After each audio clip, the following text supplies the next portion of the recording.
I'm lost in your haze where the lights are low, drowning in the depths of your eyes.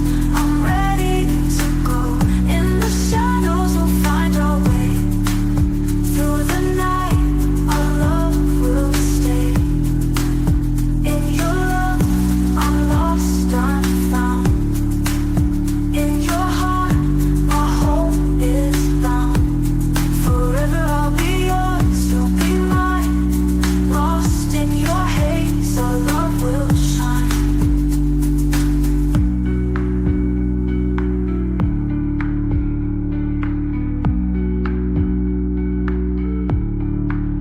In your love, I'm lost, I'm found. In your heart, my home is bound. Forever I'll be yours, you'll be mine. Lost in your haze, our love will shine.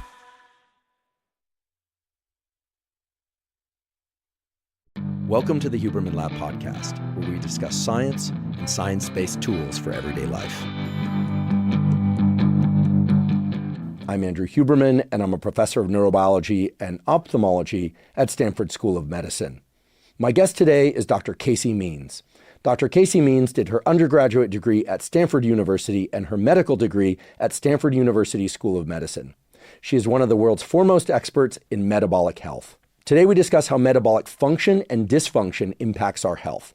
In particular, we discuss mitochondria, which are involved in energy production within our cells, and the various things that we can each and all do to ensure proper mitochondrial function, which is essential not just for things like body composition and physical and mental energy, but also our ability to regulate hormones, blood sugar, and much more. We discuss how exercise, even simple exercise like walking, as well as sleep, as well as more vigorous exercise, and in particular nutrition, including the types of foods we eat, the timing of food intake, and the sources and quality of those foods impact our mitochondria and other aspects of metabolic function. We also discuss how particular micronutrients within specific foods can directly impact mitochondrial and metabolic health. Dr. Means explains how mitochondria, inflammation, and reactive oxygen species, which are the byproducts of metabolism in our cells, can combine to create conditions of obesity, as well as ways that we can manage those things or even reverse mitochondrial inflammation and reactive oxygen species dysfunction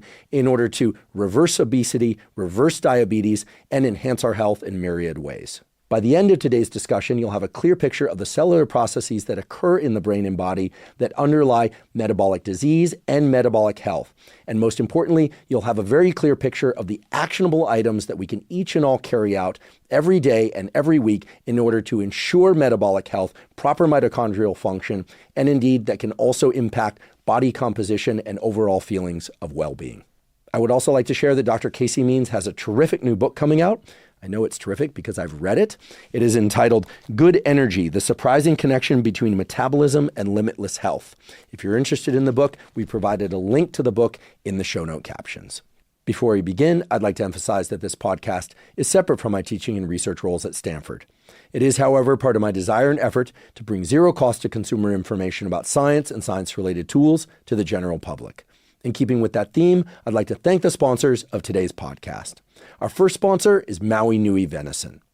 Maui Nui Venison is the most nutrient-dense and delicious red meat available. I've spoken before on this podcast and with several expert guests on this podcast about the fact that most of us should be seeking to get about 1 gram of quality protein per pound of body weight every day. Not only does that protein provide critical building blocks for things like muscle repair and synthesis, but also for overall metabolism and health. Eating enough quality protein each day is also a terrific way to stave off hunger. One of the key things, however, is to make sure that you're getting enough quality protein without ingesting excess calories. Maui Nui venison has an extremely high quality protein per calorie ratio, such that getting 1 gram of protein per pound of body weight is both easy and doesn't cause you to ingest an excess of calories. Also, Maui Nui venison is absolutely delicious. They have venison steaks, they have ground venison, and they have venison bone broth. I personally like all of those. In fact, I probably eat a Maui Nui venison burger pretty much every day, and occasionally I'll swap that for a Maui Nui steak. And if you're really on the go, they have Maui Nui venison jerky, which has 10 grams of protein per stick at just 55 calories. If you'd like to try Maui Nui venison, you can go to mauinuivenison.com/Huberman to get 20% off your first order. Again, that's mauinuivenison.com/Huberman. Today's episode is also brought to us by 8 Sleep. 8 Sleep makes smart mattress covers with cooling, heating, and sleep tracking capacity. Now, I've spoken many times before on this podcast about the critical need to get sleep, both enough sleep and enough quality sleep. When we do that, everything, our mental health, our physical health, performance in any sports or school, etc., all get better. And when we're not sleeping well or enough, all those things suffer. One of the key things to getting a great night's sleep is that your body temperature actually has to drop by about 1 to 3 degrees in order to fall and stay deeply asleep.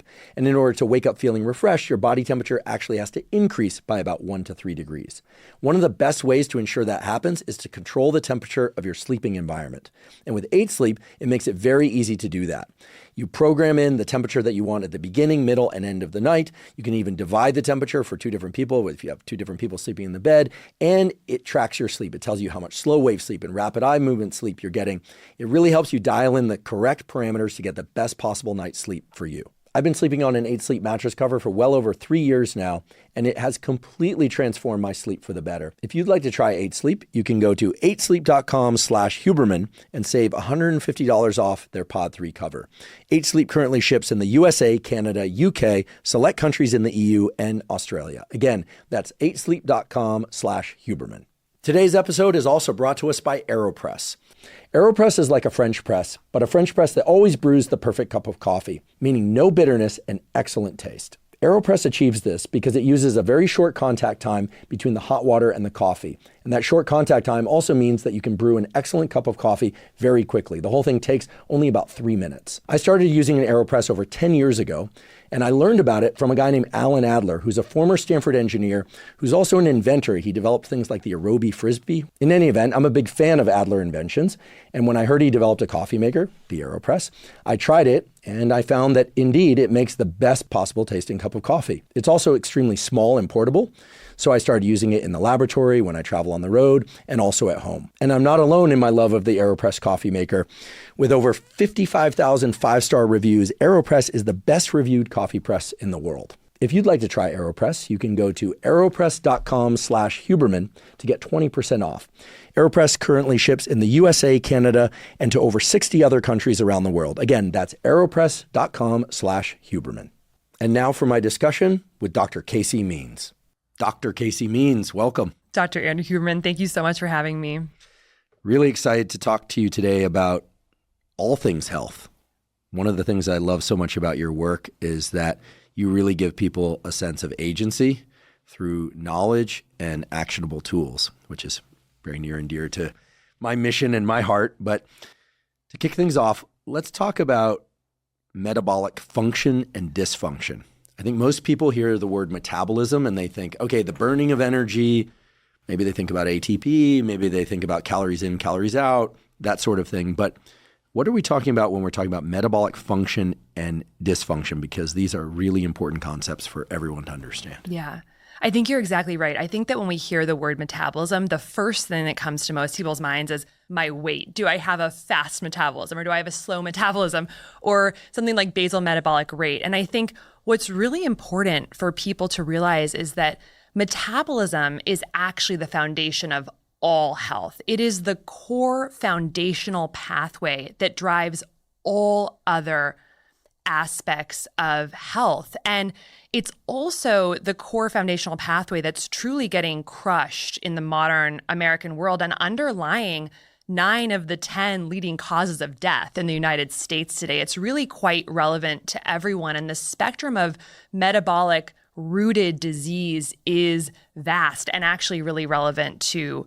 most Americans. The latest research from American College of Cardiology suggests that 93% of American adults have suboptimal metabolism, and we can go into what that means. But fundamentally, when we're talking about metabolism, we're talking about how we convert food energy to human energy. So we take in a astonishing 70 metric tons or so of food in our lifetime. And that is potential energy. It's energy from the environment that's outside of us that through our metabolic pathways gets converted to a currency of energy that can then be used to pay for essentially every chemical reaction inside our body. And the bubbling up of all of those chemical reactions is our lives. And so when metabolism is not working properly, it's essentially creating underpowered cells. And like any city or factory or machine, not having adequate power will lead to dysfunction. And the reason that the metabolic spectrum of disease is so vast is because we have over 200 cell types in the body, and underpowering in different cell types is going to look like different symptoms, because underpowering in a astrocyte is going to look different than underpowering an ovarian theca cell or an endothelial cell. It's going to look different, but the core foundational process that is dysfunctional can actually be the same. And I think the biggest blind spot in Western healthcare, and actually the reason that health outcomes are actually getting worse every year in the United States, is because fundamentally we are ignoring metabolic health and metabolic dysfunction. We are laser focused on the downstream symptoms that result from metabolic dysfunction in different cell types. And we spend all of our energy focusing on those symptoms, playing whack-a-mole with them, and really ignoring that underlying foundational root cause of metabolic function. And what's so fascinating to me, and what I saw in the healthcare system as like a super subspecialist, as an ENT surgeon, is that, you know, the more we specialize in healthcare, we have over 100 specialties now that we've just like invented in the healthcare system. The more we specialize in healthcare, the sicker we're actually getting. So the more we do technological innovation in all these different specialties, the sicker we're getting. And I think what the real nugget there that everyone really needs to understand is we've bought into a system where we value specialization. And this is the game in Western medicine. But while we've done that, what has happened is we have the worst chronic disease epidemic and the lowest life expectancy of any high-income country in the world. And the reason is because in that specialization, we're focused on the downstream manifestation of underpowering of cells, the cell-specific symptoms, and not the metabolic function itself. So really our chronic disease epidemic in this country, it is a metabolic dysfunction epidemic, an underpowering epidemic. And that is the biggest blind spot in healthcare. And I think a focus on metabolic function as the center of our healthcare system, it's a completely new paradigm for health that is urgently, and I cannot overstate enough, it's urgently needed. We know we're not in the right paradigm right now when we have 100 isolated specialties, and yet 85 to 90% of the conditions in those specialties, if you go to the science and look at the real physiology, is metabolic dysfunction. So that's kind of the landscape of what metabolic dysfunction is and how it's kind of creating a big blind spot in the healthcare system that really represents an outdated way of categorizing disease that unfortunately is killing us, I would say. Yeah, thank you for that. I have several reflections and a question. First off, the analogy that comes to mind is an assembly line that's constructing, let's say, an automobile, and it sounds like 80 to 90% of the automobiles that are coming off that assembly line are not working well. Yeah. Tires aren't aligned, engine isn't working well, transmission isn't working, it has a bunch of issues, and no factory, no car manufacturer would tolerate that, nor would the customers, but we're tolerating that in ourselves, it sounds like. Many people are. Yeah. And then accepting the fact that then a bunch of other businesses are going to crop up, like the business that aligns the tires, the business that goes and repairs the pistons. And essentially, when you talk about these multi-specialties that have evolved in the medical care system, they provide an opportunity to go and fix the problems or try and ameliorate the problems. But really what we need to do, to make this analogy much briefer than it otherwise would be, is just to go further up the assembly line, figure out whether or not the hardware is correct, the software is correct, and where the hardware and software are becoming deficient in this analogy where we are the automobile that's essentially coming off the conveyor broken. And the good news is, and I know this because I've read your book and because I follow your work very closely, the good news is that we each and all can take matters to some extent into our own hands, collaborate with healthcare providers, and repair metabolic dysfunction, essentially make us metabolically functional. So the question, therefore, is I think most people, when they hear metabolism, they think energy. Yep. And when we hear energy, we think ATP sometimes, but typically people think about mitochondria, right? The powerhouse of the cell, so to speak. So you've talked about the trifecta or the big three, mitochondria, inflammation, and oxidative stress as three critical factors underlying metabolic dysfunction. And I'm presuming those are also the avenues to address in order to create metabolic function. Because ultimately, what we want, of course, is an optimistic picture that we can actually take some control, that we have some agency in all of this, which I believe we do. So if you would, could you get us all on the same page about, what are mitochondria and what do they do? Why are they so important? Then we can turn to inflammation and oxidative stress. Yes, absolutely. So the mitochondria are the structure within the cells. We have 40 trillion cells, and each cell might have a handful or many thousand mitochondria. And they are the magical part of the cell that does that conversion process of food breaking down and then converting to energy, translating it to a currency of energy our body can recognize. And so currently what's happening is that our environment, the environment that our cells exist in across every single facet of our life over the past 50 to 75 years has changed rapidly. You look at how our food system has changed from whole, real food in good soil to industrial food. Our sleep habits have changed. We're sleeping less. It's very fragmented. Our movement patterns have changed. We're sitting 80% of the waking day. Our time in nature has changed. We actually are indoors as Americans 93% of a 24-hour period. So that totally changes our relationship with light. We have 80,000 synthetic toxins in our food, water, air, personal care products, home care products. We live a thermoneutral existence now with our thermostats. There's no real swings in temperature unless you're intentionally trying to. And then our emotional health is very different. We are very much exposed to low-grade chronic stress triggers. So across food, sleep, movement, emotional health, toxins, light, and temperature, things are not what they once were. And it's changed in the blink of an eye. I mean, the light bulb was created in 1806. This is like 0.04% of human history that we've even had artificial light. So things have changed. And the unique thing about all of these changes in our environment is that each one of those pillars, each of those changes in our environment synergistically directly hurts the mitochondria through different mechanisms, the chronic low-grade stress, the sitting, the ultra-processed nutrient-devoid food, even the blue light at nighttime, all of it through different core biologic mechanisms synergistically hits this part of the cell, the mitochondria. So we have the food coming in, but we're not doing a good job of converting it to an energy form we can use. So we have these underpowered dysfunctional cells because of mitochondrial dysfunction caused by our environment.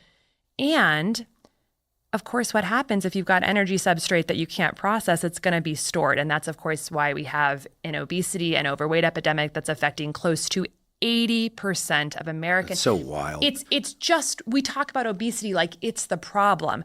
Obesity is one branch of a tree that's rooted in this mitochondrial dysfunction that's caused by our environment. And just to back up a little bit, to just sort of share kind of maybe like how I sort of started thinking about that.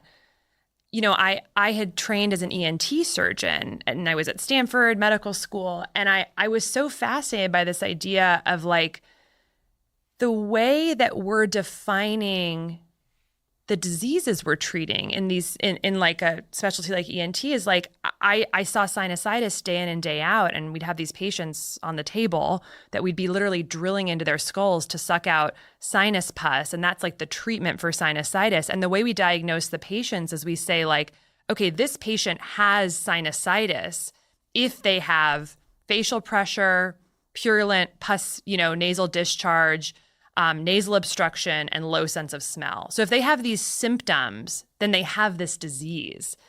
But when you actually go to the science and you actually go to the studies of like what is actually happening to create this, what you find is a lot of papers about mitochondrial dysfunction, because sinusitis is a chronic inflammatory condition where the cells are essentially sensing some threat, and then they mount this immune response that creates swelling, and then you get pus buildup.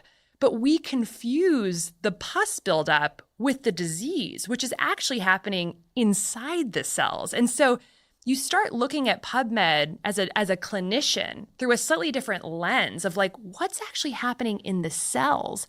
And what you find for almost every chronic disease we're seeing in the US is that you will find a lot of papers on how the mitochondria are dysfunctional, lower ATP generation in a lot of these cell types. And then what does that do? And this gets to your question about chronic inflammation and oxidative stress. Well, when you've got that dysfunctional mitochondria, let's say in a nasal mucosal tissue, that is a cell that can't do its job. That is a cell that's underpowered. And what could be more threatening to the body than a cell that can't do its job? So interestingly, those cells will initiate a whole process, which is called the cell danger response. It's work that's been done by Robert Navio at UCSD, where basically they understand the mitochondria is not working properly. This is, of course, caused by the environment. And they will actually release extracellular ATP, which is not really supposed to go outside of the cell. And that creates a massive innate immune response saying like, I'm underpowered, I need help, my mitochondria is broken, this is the cell, releases ATP outside of the cell. Usually the concentration of ATP is 1,000,000 times higher inside the cell. So releases it almost as a neurotransmitter, a purogenic neurotransmitter that massively activates the immune system to come and help. But the immune system comes and is like, not much we can do for you here, because the problem is not something that the immune system can help with, like grabbing a bacteria and lysing it, or, taking care of some cells infected with a virus. The problem is outside the body. It's the environment. So you end up getting this tornado of dysfunction, of mitochondrial dysfunction caused by the environment, leading to the cell danger response, which leads to innate immunity. And then on top of this, you get the oxidative stress, which is the third piece of the trifecta, which is essentially these mitochondria trying so hard to do their work, but they're not working properly. So they create damaging metabolic byproducts called oxidative stress, free radicals that cause more damage. So this is happening in the nose. It's happening all over the American body because of our environment. So you've got these tornadoes of interrelated physiology of mitochondrial dysfunction, chronic inflammation, oxidative stress, which if you start going to the research as a clinician who's focused on symptoms and confusing those for the disease, and look at what's the pathophysiology of arthritis, what's the pathophysiology of Alzheimer's dementia, what's the pathophysiology of type 2 diabetes, obesity, fatty liver disease, polycystic ovarian syndrome, erectile dysfunction, it all traces back to this trifecta that no medication or surgery, you obviously can't operate on oxidative stress. You can operate on the downstream symptoms. So that's the real secret that I really feel like we need to reorient the healthcare system around, since 90% of healthcare costs go towards treating the downstream symptoms of these. And for every marginal dollar we're spending on treating symptoms, the rates are going up because they're doing nothing to actually affect that trifecta. But to really make it simple, I like to think of this trifecta of what I call trifecta of bad energy, trifecta underlying metabolic dysfunction of chronic inflammation, mitochondrial dysfunction, oxidative stress, as chronic inflammation is biochemical fear. It's response to a threat. Mitochondrial dysfunction is kind of like rolling blackouts. It's not enough power. And the the oxidative stress is like wildfires. So it's kind of what's funny to me a little bit is like what's happening inside the cell is almost like what's happening like in our society. It's like this is like living in California. It's like blackouts, fire, fear, and that's literally what's happening inside our cell because of the environment. And again, the optimistic news that you alluded to is that we actually have tons of tools and tests that can actually help us understand our level of metabolic health and even give us hints about inflammation, oxidative stress, and mitochondrial dysfunction. And it's very easy to improve if we know what we're actually focused on. Well, that's reassuring, and we're definitely going to go there. I appreciate the analogy to living in California. I've lived here my entire life.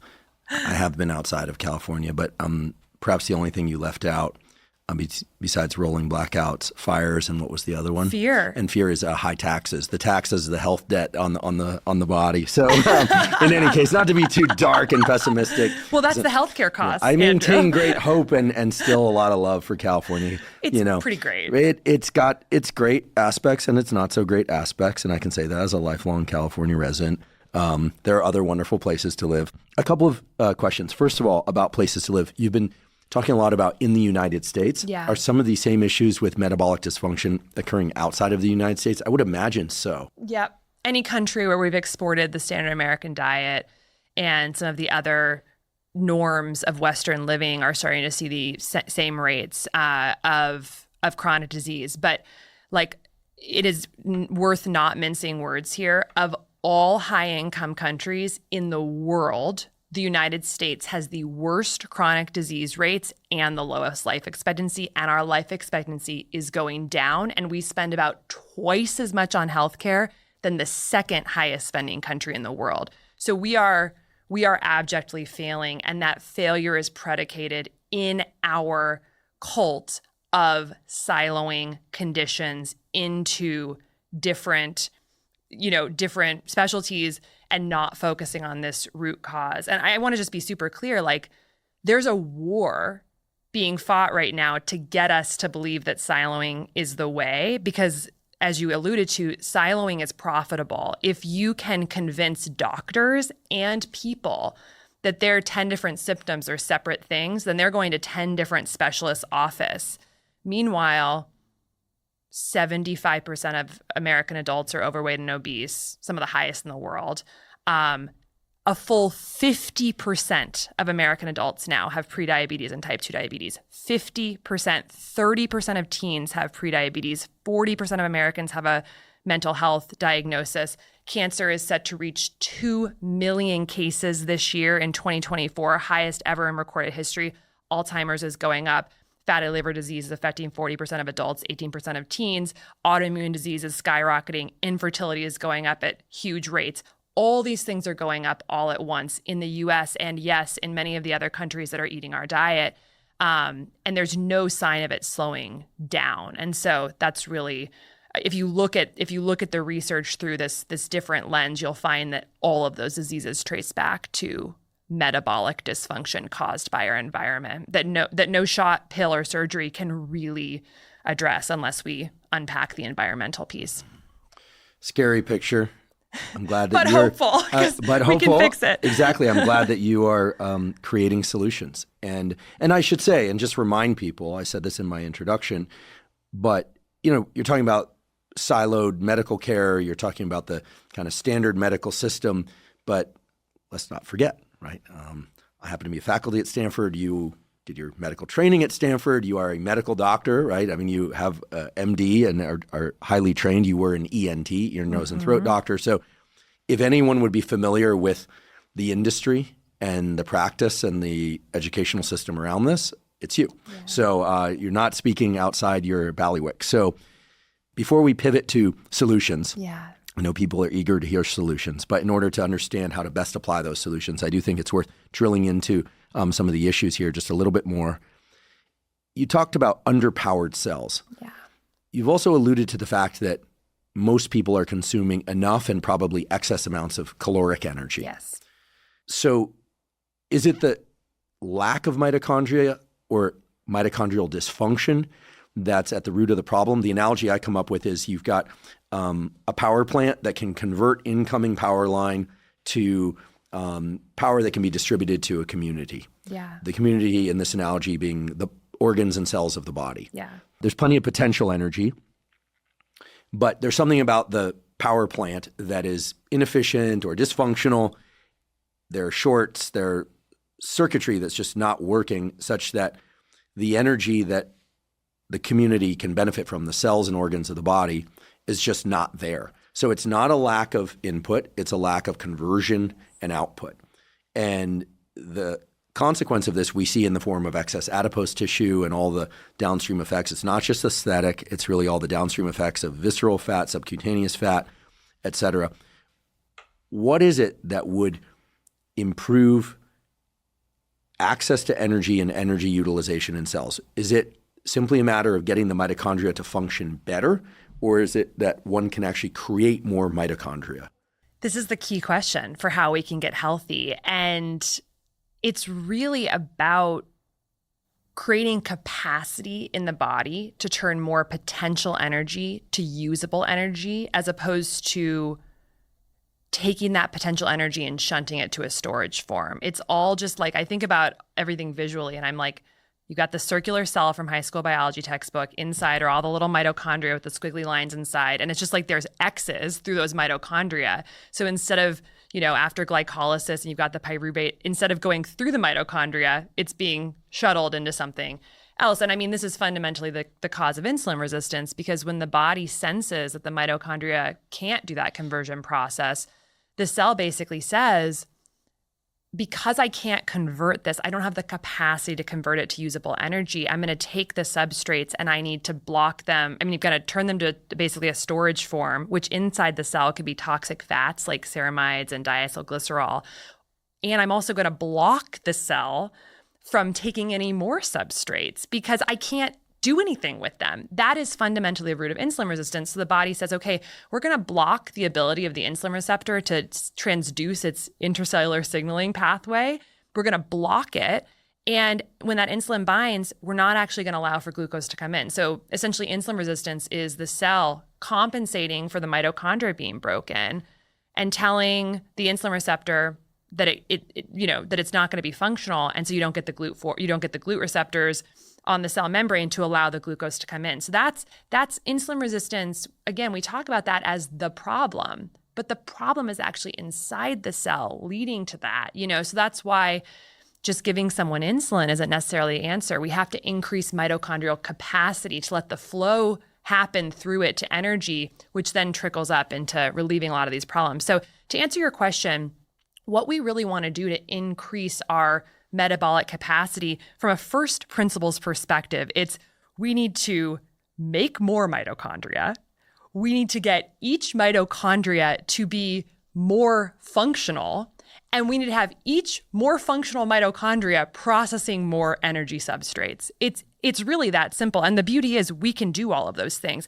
If you actually break down like what those three things mean, it means promoting mitophagy, the recycling of old mitochondria to new mitochondria. It means promoting mitochondrial biogenesis. It means increasing the oxidative capacity of our individual mitochondria. It means improving mitochondrial fusion, which is actually when mitochondria come together to form long chains of mitochondria that are more efficient. So there's like a lot of technicality to like what it means to print more mitochondria, have them each be more efficient and have each one do more work. But that's really what we want to do.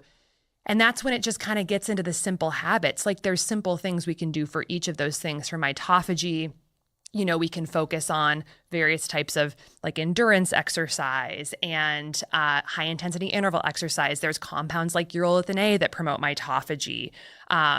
When we talk about improving our, oxidative capacity, this is things like the sprint workouts. We want to build more mitochondria. This is resistance training, literally telling the body to make more. So, but first principles, it's how do we get more of these working better, doing more work every day? And then we think about, you look at the data on walking, and it's like people who walk more than 7,000 steps a day have a 50 to 65% lower chance of dying in 10-year follow-ups. And it's like, yeah, because walking is literally a glucose disposal signal. So you're just simply asking, it's not a great biogenesis signal, it's not a great mitophagy signal, but it's a great disposal. So if you're doing lifestyle habits that do one of those three things, which we can of course go into more, you're improving the cell's capacity to do that conversion process better. I'd like to take a brief break and acknowledge our sponsor, AG1. By now, most of you have heard me tell my story about how I've been taking AG1 once or twice a day, every day since 2012. And indeed, that's true. I started taking AG1 and I still take AG1 once or twice a day because it gives me vitamins and minerals that I might not be getting enough of from whole foods that I eat, as well as adaptogens and micronutrients. And those adaptogens and micronutrients are really critical because even though I strive to eat most of my foods from unprocessed or minimally processed whole foods, it's often hard to do so, especially when I'm traveling and especially when I'm busy. So by drinking a packet of AG1 in the morning and oftentimes also again in the afternoon or evening, I'm ensuring that I'm getting everything I need. I'm covering all of my foundational nutritional needs. And I, like so many other people that take AG1 regularly, just report feeling better. And that shouldn't be surprising because it supports gut health. And of course, gut health supports immune system health and brain health. And it's supporting a ton of different cellular and organ processes that all interact with one another. So while certain supplements are really directed towards one specific outcome, like sleeping better or being more alert, AG1 really is foundational nutritional support. It's really designed to support all of the systems of your brain and body that relate to mental health and physical health. If you'd like to try AG1, you can go to drinkag1.com/Huberman to claim a special offer. They'll give you 5 free travel packs with your order, plus a year's supply of vitamin D3 K2. Again, that's drinkag1.com/Huberman. There's a lot of great science and a lot of great stuff related to testing and assessment of one's metabolic health that we should get into and will get into. But since we touched on lifestyle, and because we've been talking about the sort of dysfunctional dark side for a bit, maybe we could just touch on some of the lifestyle factors that you just mentioned. Because I do think it's important that people really start to feel into their sense of agency. And here we're talking about things that are relatively low time investment, certainly don't have much financial cost in the sense that they could be done in gyms and with fancy equipment, but they don't require that. Again, I want to point out that these are not like strict prescriptives, but if you had a magic wand and because you are interested in the health of humans, let's talk about a few of these things that can improve glucose disposal and mitochondrial function, mitophagy, the removal of dead or dysfunctional mitochondria so they can be replaced. Let's talk about the walking one first. Yeah. You said 7,000 steps a day. I don't track my steps. What are we really talking about there? We're talking about taking the stairs and trying to walk as much as possible. Maybe if we were going to just give a really crude prescription. You're a doctor, so you can prescribe things. Yes. What would you tell people to do? Like how many short walks per day? Is it like 3? Is it 5? What are we talking? I would say at least 3. I would say aiming for more than that is good though. So to sort of just give a sense of the picture of walking, if walking were a pill, it would be the most impactful pill we've ever had in all of modern medicine. There was a paper in JAMA, 6,300 participants followed for 10 to 11 years. And the people who simply walked 7,000 steps per day compared to less than that had in up to 70% lower risk of all-cause mortality in the follow-up period. So not causality, but it's pretty incredible. They've done follow-up research with slightly different numbers showing, again, though, like many thousands of people in the study followed for about 10 years, 8,000 to 12,000 steps per day was associated with 50 to 65% lower all-cause mortality. And this has been played out in many studies showing about a 50% reduction in Alzheimer's, dementia, obesity, type 2 diabetes, depression, cancer, gastric reflux, just all across the board. And I think the key thing is that it's not about the steps.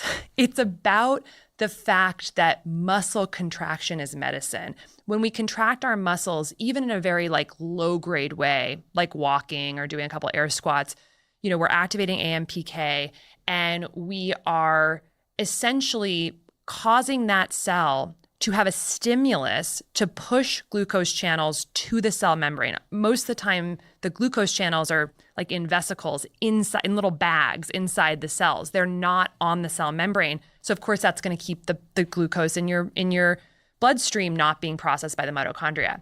So when we think about steps, it's a proxy metric for just moving more throughout the day. So let's take two people. You have a person who's walking for 1 to 2 minutes every 30 minutes throughout the day. Maybe they're exercising at the end of the day or the beginning of the day. Maybe they're not. That person is stimulating glucose channels to be at the membrane all day. Now let's take another person who works out really hard for 1 hour in the beginning or the end of the day. They feel great about it. They've checked that off their box, but they're sitting the entire rest of the day. Yes, they have gotten the benefits from the exercise, but for a lot of that day, those glucose channels are inside the cell, not doing the work they could be doing. So I think about these little teeny short walking breaks or push-up breaks or air squat breaks every 30 minutes or so throughout the day as me essentially inside the cell pushing the glucose channels, the cell membrane, to make them constitutively active. It's totally different physiology, and it's so easy. So it's not about the steps. It's about muscle contraction regularly throughout the day. And this has been shown out in actually more clinical research, which has taken, there's been several studies, two that I think are fascinating, where they basically took two groups and they said, okay, we're going to have you walk 20 minutes before each meal, 3 times a day, 20 minutes after each meal, so that's also 3 times a day, or for like 2 minutes every 30 minutes throughout the day. So these are three separate groups. Three separate groups. Either 20 minutes before, either 20 minutes after, or 2 to 3 minutes every 30 minutes. Okay. All added up to 60 minutes of walking or light jogging a day. I'm kind of paraphrasing two different studies that showed the same thing. One was jogging, one was walking, but it was basically chunks versus short walks every 30 minutes throughout the waking day. The groups that do the short movement regularly throughout the day, even though the total time is the same across all the groups, have significantly lower 24-hour glucose level averages, 24-hour insulin level averages. They are metabolically healthier. And I believe, and the research mechanistically has shown, that it's because we're constitutively putting these channels at the membrane to take up the substrate, use the substrate. So this is not to replace exercise, but I think it's a reframe. I think the concept of exercise is something we're really very wedded to in our Western culture. And you look at more like the Blue Zones and the centenarians, and it's like they're kind of moving is built into their everyday life. So we've taken movement out of our everyday life as these knowledge workers, as we've been industrialized. And then we think that exercise replaces that all-day movement. But biochemically, it does not. So I think a big part of kind of digging ourselves out of this chronic disease mess and creating capacity for mitochondria is finding ways to take a lot of the activities we do now seated and just find a way to do more of them moving, standing, or walking. Or if that's tough, you really need to sit at your desk all day, then every 30 minutes, taking 2 minutes to do some just light movement, flex those muscles, get the glucose channels at the membrane, get the mitochondria active. So, and I think another fascinating stat is like our gym memberships in the US have doubled since the year 2000, and obesity has gone up in the same period. So there's some mismatch between our obsession with exercise and our actual outcomes that we're seeing. And I think it's that we have not actually rebuilt constitutive movement into our daily lives. Very interesting, because I think a lot of people are now working out, so to speak, doing resistance training, which I think is terrific. Terrific. Used to be so restricted to niche subculture stuff like bodybuilding, preseason football, military, et cetera. And now it's more ubiquitous for everybody, men, women, young, old. That's terrific. Same thing with things like yoga and cardiovascular training. I mean, I like to study the history of exercise culture, and it wasn't but in the 60s when, jogging was considered kind of like, whoa, that's like a really esoteric niche culture thing. So lots changed. I love the prescriptives you gave because it's just very straightforward. A couple of short walks. It just makes so much sense. Mm-hmm. And I love the visual, and I hope people will really hold it in mind. So I'll reiterate it. The translocation of these energy utilization stores, vesicles as you call them, these little packets, from the center of the cell out to the cell surface, where then they can be involved in metabolic processes and the utilization of energy. in ways that otherwise they wouldn't, and glucose disposal being a big part of this. So I have heard that a short walk after a meal will reduce blood glucose in a way that's really dramatic. Huge amount, 30, 35% just taking a walk around the block after a meal. That's definitely a prescription I think everyone should do because the research is so strong on it, is that building in simply a 10-minute walk around the block or a dance party in the kitchen, moving your muscles for 10 minutes after a meal can drastically reduce your glucose response because you're just bringing all those channels to the membrane, you're taking up the glucose, you're using it. It's a whole different physiology than sitting on the couch after a meal. That's very high impact. It's high leverage if it's after a meal. So highly recommend that. And the levels data and clinical data has shown that out time and time again. Whenever I go to a city like New York, when I am forced to walk more, I always just feel so much better. We also know that the optic flow that one experiences with walking has some interesting effects on the limbic pathways and quieting of some of the anxiety and stress-related pathways. This links up with things like EMDR, although there are factors that are separate from EMDR. Basically, moving through space, not outer space, but walking through space with optic flow has a certain anxiety reduction function in the brain, which there are beautiful data there, in my opinion. Okay, so that touches on walking. You did mention higher intensity exercise. So let's keep it within the cardiovascular realm for now. So getting heart rate way up, getting breathing hard for, some minutes each week, maybe a couple times per week. Seems that's a good way to increase mitochondrial function and mitochondrial number. Is that right?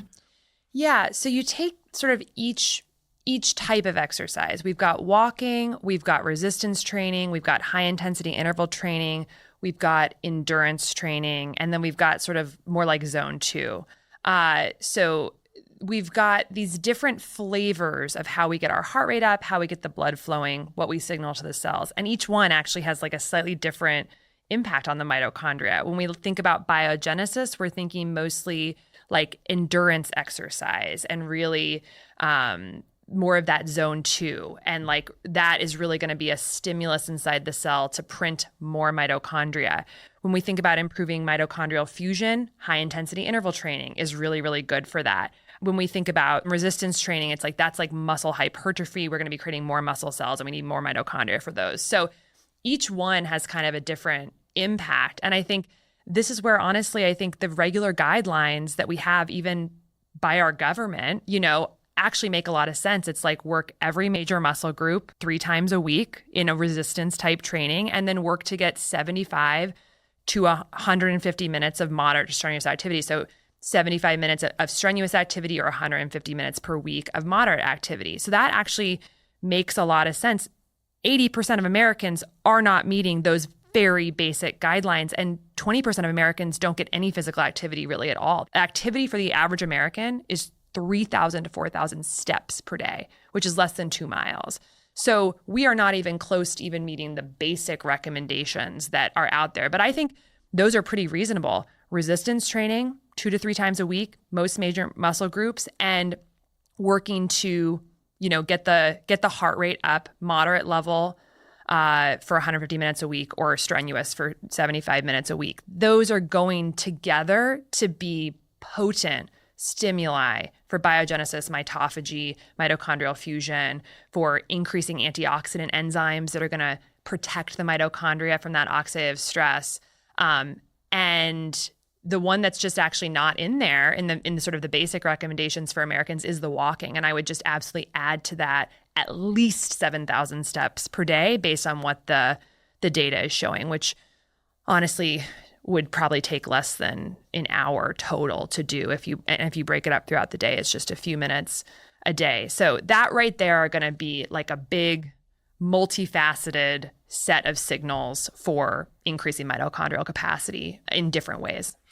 Terrific. What are your thoughts on under the desk treadmilling? I don't own one of these, and I try and get walks, and I definitely do my 3 resistance training sessions per week, different muscle groups on different days. So it ends up being each muscle group is hit directly once and indirectly a second time. But I like to do a long hike once on the weekend, run in the middle of the week that's 30, maybe 35 minutes, and then some VO2 max, really short workout, 12 minutes total, where basically I'm just going for the feeling that my heart is going to jump out of my chest and I'm going to die from gasping of air. But luckily, thus far, I haven't died. Nonetheless, the total time commitment isn't that great, but I find that I'm at a desk a lot, and I have a standing desk. Is it wise to get a treadmill under the desk? Seems like it would be one of the best things one could do. I'm a massive fan of under treadmill desks because genuinely I believe that if we move more of our daily activities that we're doing seated indoors to outdoors moving, it would radically change the health of the United States with real physiology underneath it. So there's actually been research on under desk, standing desks that is pretty interesting. Small studies, but they took a handful of people, I think it was around 10, in a workplace environment. And they had them use under desk treadmills for 2.5 hours per day during the workday. So not a lot, at very slow speeds for 2 weeks. And people lost on average 2.6 pounds of fat and put on 2.2 pounds of lean mass. Wild. In a very short period of time. The study makes a somewhat wild claim that if this were extrapolated to a year, we anticipate that we could see a loss of 44 to 66 pounds. Assuming it's linear progression. Exactly. Which is not the case, folks. But right? that's why I'm saying it was a pretty, but that was there in the discussion. But I think that short period is quite interesting. So that's pretty significant. And that's just for 2.5 hours a day. So I think now that they're about $150 on Amazon, these under desk treadmills, I think for anyone who's a knowledge worker, it's a good thing to have at your house. And the way I use it is like, I basically just force myself to start my day on the treadmill desk. And I say to myself, if I don't like it after 5 minutes, I'll sit down if I need to sit, but I'll start and just see how it feels. And then an hour goes by and I've forgotten I'm even on it. Is that right? So you're able to work without thinking about having to treadmill? I am putting it at such a slow speed. I think I'm usually walking at like 1 mile per hour. I mean, it's very, very glacially slow. I do put my Oura ring on my second toe when I do this because otherwise it doesn't count my steps. Because if your hands are at your desk, it won't count your steps. Because the Oura ring's measuring hand movement. Accelerometry, yeah. But it's incredible how even at a 1 mile per hour speed, after 2 to 3 hours, you're easily going to get 6, 7, 8,000 steps, and then throw in a couple other short walks throughout the day, and you're getting there easily. So it's just a great way to build back in what modernity took away, and that unfortunately is unavoidable, that regular movement for good physiology. So I'm a big fan of them, and the data suggests that for a couple hours a day, they can actually have an impact on body composition, which I think is a great, easy, inexpensive thing for people to do. But if you don't want to buy one, like just set those timers and build in the walks, throughout the day outside. Terrific. Yeah, I'm a fan of getting walks when I can. I wonder your thoughts on, there was a study, I'm not sure if you're familiar with it, published out of the University of Houston, where they looked at what they called soleus push-ups, yes. Which all the gym goers are going to roll their eyes. Imagine sitting down and pressing your toe against the ground and raising your heel. So kind of like seated calf raise, but no weight, right, under the desk. And this study had some remarkable claims and conclusions, which included, as I recall, that the activation of this muscle, the soleus, which makes up about 1% of the body's total musculature, caused a disproportionate use of blood glucose. Yeah. So it mobilized blood glucose in a good way. Yeah. And the idea was if people would, it's not just bouncing your knee, but would actively push their toes against the ground and raise their heels as they were seated and doing work, that somehow there would be a positive effect on metabolism and blood glucose utilization. I talked a little bit about this on social media and a few other podcasts, and it was interesting to see the sort of attacks that I got. Like, people really didn't like the idea that this was any different than so-called NEAT, non-exercise activated thermogenesis. So it's known that people that fidget a lot or move around a lot burn a lot of calories. This actually goes back to some really beautiful work several decades or more ago from Rothwell and Stock, who talked about like the fact that animals and people who fidget a lot burn a lot of energy. They tend to be thinner. They tend to have lower adipose tissue stores. And it's because they're just burning a lot more calories. And this is actually what people who suffer from anorexia, which is, by the way, the most deadly of the psychiatric conditions, so it's we're talking about true anorexia, are encouraged not to do because they either do it spontaneously or they learn that it's a very efficient way to burn calories, and that's not what they need. But many people do need to burn more calories. So bouncing the knee, that thing that drives everybody crazy if you're not the one doing it, soleus push-ups.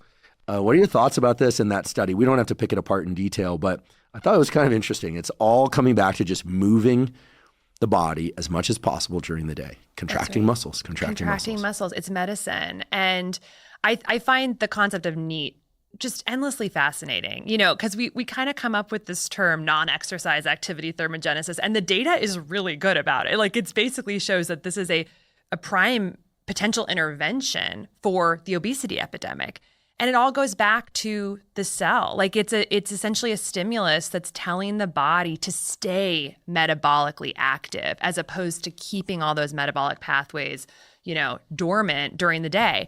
And I think that it is funny, though, that like we have these acronyms for basically like this is just the way life was 100 years ago. If you look at like the 1800s, almost 100% of Americans lived on a farm, basically, like pre-industrialization, pre-urbanization. Most Americans, not 100%, but close, they grew some of their own food. They lived either on a farm or had a large garden. Now that number is less than 1%. So like movement was just built into everything we did. And you think from there, like what has happened? Like we were outside, we were moving, our activities of daily living involved movement. And if you just take the grocery example, then it moved to like, okay, maybe farmers markets and sort of like, outdoor open air markets. Then it's supermarkets. Then it's, now it's literally buying food online with the click of the button. And now some people aren't even doing that. They're literally on the food delivered to them with Uber Eats. So at every level, we've taken away movement from everyday life. And now we have sort of an acronym to like bring it back in. But really it's about just giving the body stimuli that the cells have been entrained to expect throughout all of human history and building them back into our modern life. So I think NEAT, it's incredibly important. And I think it also brings up this point that like is so critical, which is like, I really think our way out of this chronic disease epidemic, and even for people who are listening who don't have a chronic disease, any real chronic symptoms we're dealing with, and just the fact that we're not feeling as good as we could, like the way out is pretty simple. Like it's some of these basic things like walking more throughout the day, moving more throughout the day, getting outside, eating clean, unpoisoned food. A lot of these things that have the best data are so simple. And I think it's like really important to just always remember like the game and the industry, it's all about how complex can we make it? Like specialization, talking about some of the minutia, but like at the end of the day, all the simple habits that we know are healthy, like fundamentally improve cellular biology. And like some of these things like the NEAT, like the walking, like it's emblematic of the fact that some of the simplest solutions are the ones that are by far the most effective. And I think the biggest misconception in healthcare right now is that the way out and the way to get really back to true incredible health is complicated. Like it's really not that complicated. We've got to move more, throughout the day. That's one of them. And, on each pillar that we touched on earlier, food, sleep, all of this, when we talk about the simple habits that we know work, the reason they work is because they all positively impact the mitochondria. They positively impact oxidative stress. They positively impact inflammation. So, yeah. I love it. I love simple solutions that hit multiple cellular pathways that can make everybody healthier.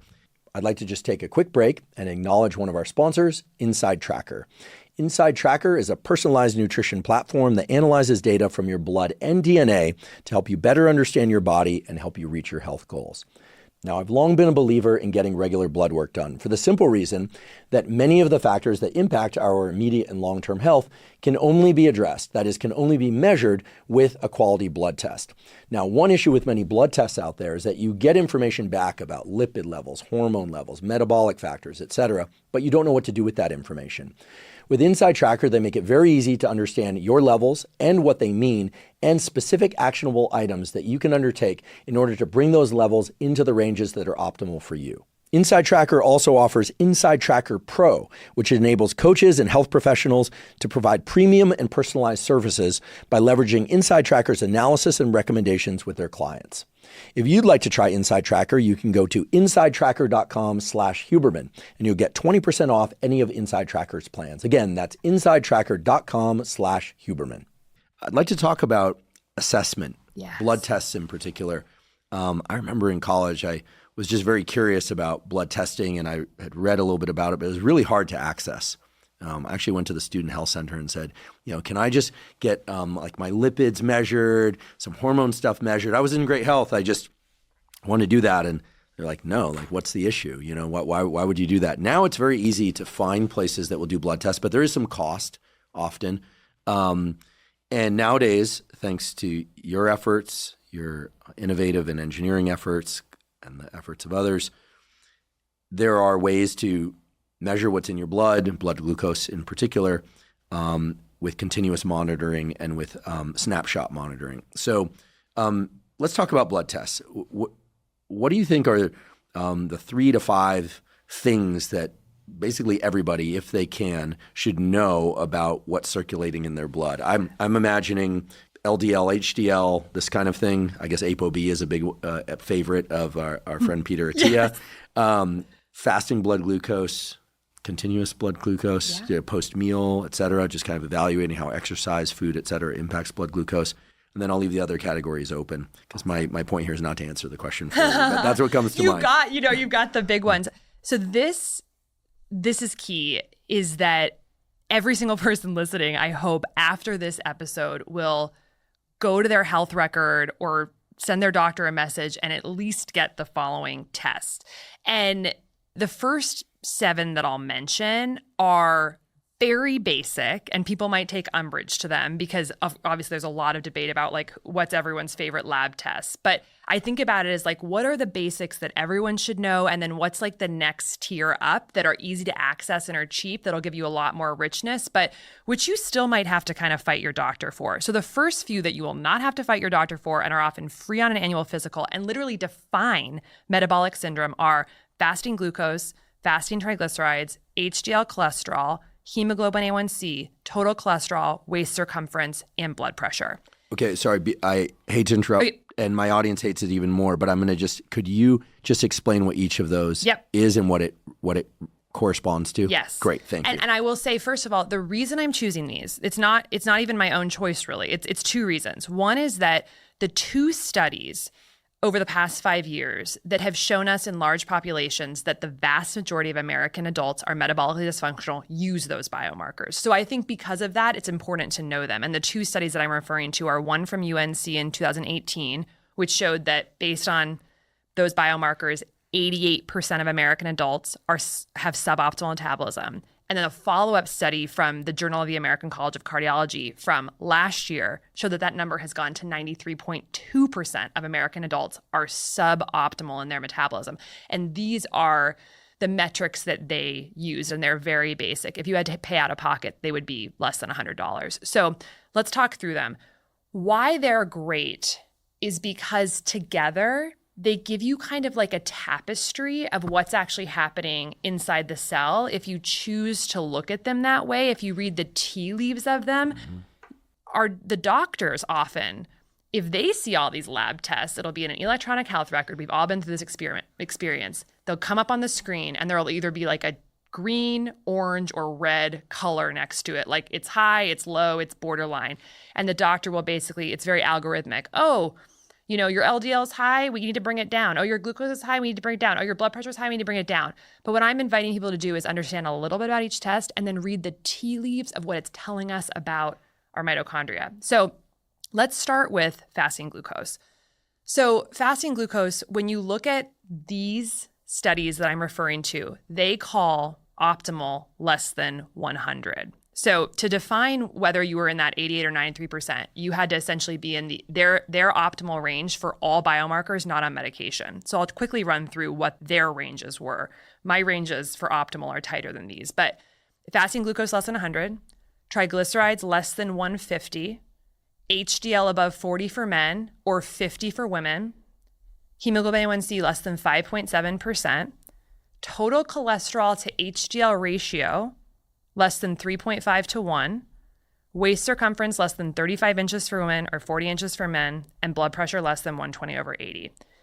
If those things were in those ranges and you weren't on medication for blood sugar or blood pressure or whatnot, you were considered optimally metabolically healthy. That's now 6.8% of Americans.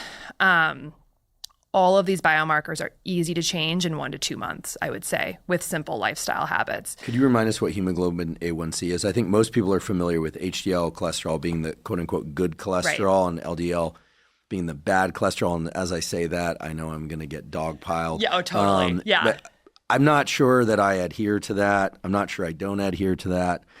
I'm not sure about a lot of things in life. But I am sure that most people think of them that way. Yep. So just as to stay functional here, we'll frame it that way for now with the caveat that might not be the whole story, isn't the whole story. Yeah. But triglycerides, fat in the blood, fatty stuff. But so key to understand about the triglycerides, it's not we don't want to confuse triglycerides with eating more fat. Mm-hmm. Triglycerides are a storage form of excess carbohydrates in the blood. So this is why it can tell us something about, and I know you and Rob Lustig talked about this at length, but and Lane Norton. And Lane, Yeah, I mean, one of the things that's really tricky, is that the language around nutrition and health is complicated because people hear the word fat, they think body fat, right? But then they also think the macronutrient fat. Yes. We just need more words to better parse the reality. In biology, we call the two major groups of people lumpers and splitters. Yes. Lumpers like to lump everything together.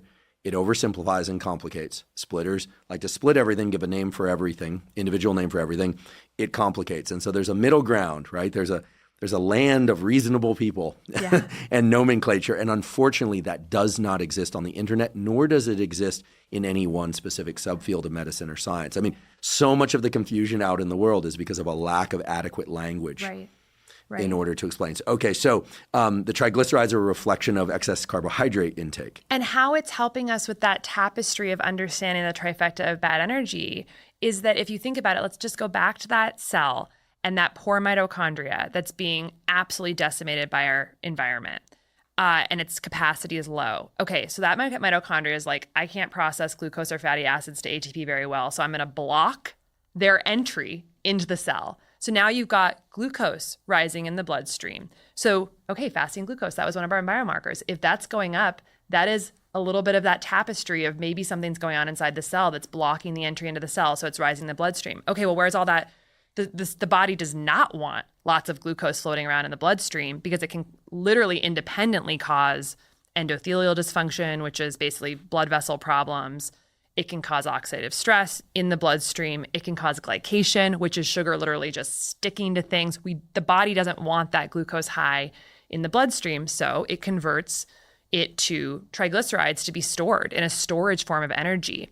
That's a key point that I think is helpful to understand is that the body, it's always trying to kind of keep things in the right range, so it'll convert things. So then triglycerides, a picture in your blood of glucose being high and triglycerides being high is very much should signal to everyone when they look at their labs that there's probably something going on inside the cell that's blocking the cell from being able to use and process. It's a sign of mitochondrial dysfunction and chronic overnutrition. Too much substrate, not enough processing, glucose is going to go up, triglycerides are going to go up. And so then if you kind of squint and read the tea leaves, it's like, I think metabolic dysfunction. And what's fascinating is that the travesty in our healthcare system is that a patient might go into the doctor and their fasting glucose is 99, 1 point under what we'd consider the normal range, and their triglycerides are 149, 1 point under what we'd consider the normal range from these things. That doctor might say to that patient, you're totally fine. Both glucose and triglycerides are normal. But that's just really problematic because they're on the upper end of normal for both of those. And so really what that would say to me as someone thinking about the mitochondria is like, this person is definitely metabolically dysfunctional. They're on the highest end of normal for both triglycerides and glucose. There's definitely insulin resistance going on here. I would much rather see that glucose at 73 and that triglyceride at 50, which to me would say, oh, this cell's processing through energy great, and things are moving through, and we're not backing up in the bloodstream, we're not converting to triglycerides. So that's where really optimal ranges get in. But so that's glucose and triglycerides. Why, if those are starting to creep up, it's a sign that something is happening metabolically. And then when we look at some of the other biomarkers, so hemoglobin A1C is really, so that's a marker that's looking at how many of the hemoglobin molecules that are in the red blood cells that carry oxygen, how many of those hemoglobin molecules have sugar stuck to them. And that's glycation. So you're looking at glycated hemoglobin, and you can imagine that if the concentration of glucose is higher over time, more glucose is going to stick to red blood cells, and that's going to create a higher percentage of glycated hemoglobin. So that's why that lab is represented as a percentage. So less than 5.7 is what we want. You want those cells nice and smooth and slippery. Nice and smooth. No sugar stuck to them, causing dysfunction.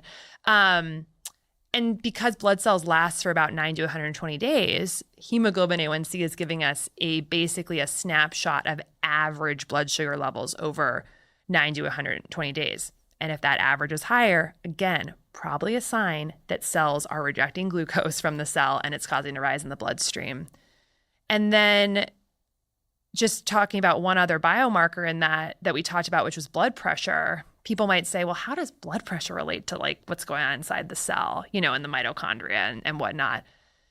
And the fascinating link is that when that cell becomes insulin resistant, which again is a compensatory mechanism for mitochondrial dysfunction, the insulin is going to rise in the blood because the body's insulin resistant. So the body's going to churn out more insulin to try and overcome the insulin block to drive the sugar into the cells. So insulin levels rise. Well, insulin is one of the key activators of nitric oxide, which is the molecule in the blood that dilates and relaxes blood vessels. And so when we become insulin resistant and we're not responding to that insulin signal, we end up getting less nitric oxide activity. So this is how kind of looking at even these very basic, very cheap biomarkers through the lens of basic cellular physiology, we can start to see, man, my body might be like underpowered. I might have a mitochondrial issue here. So that's a few of those tests that we really want to shoot for.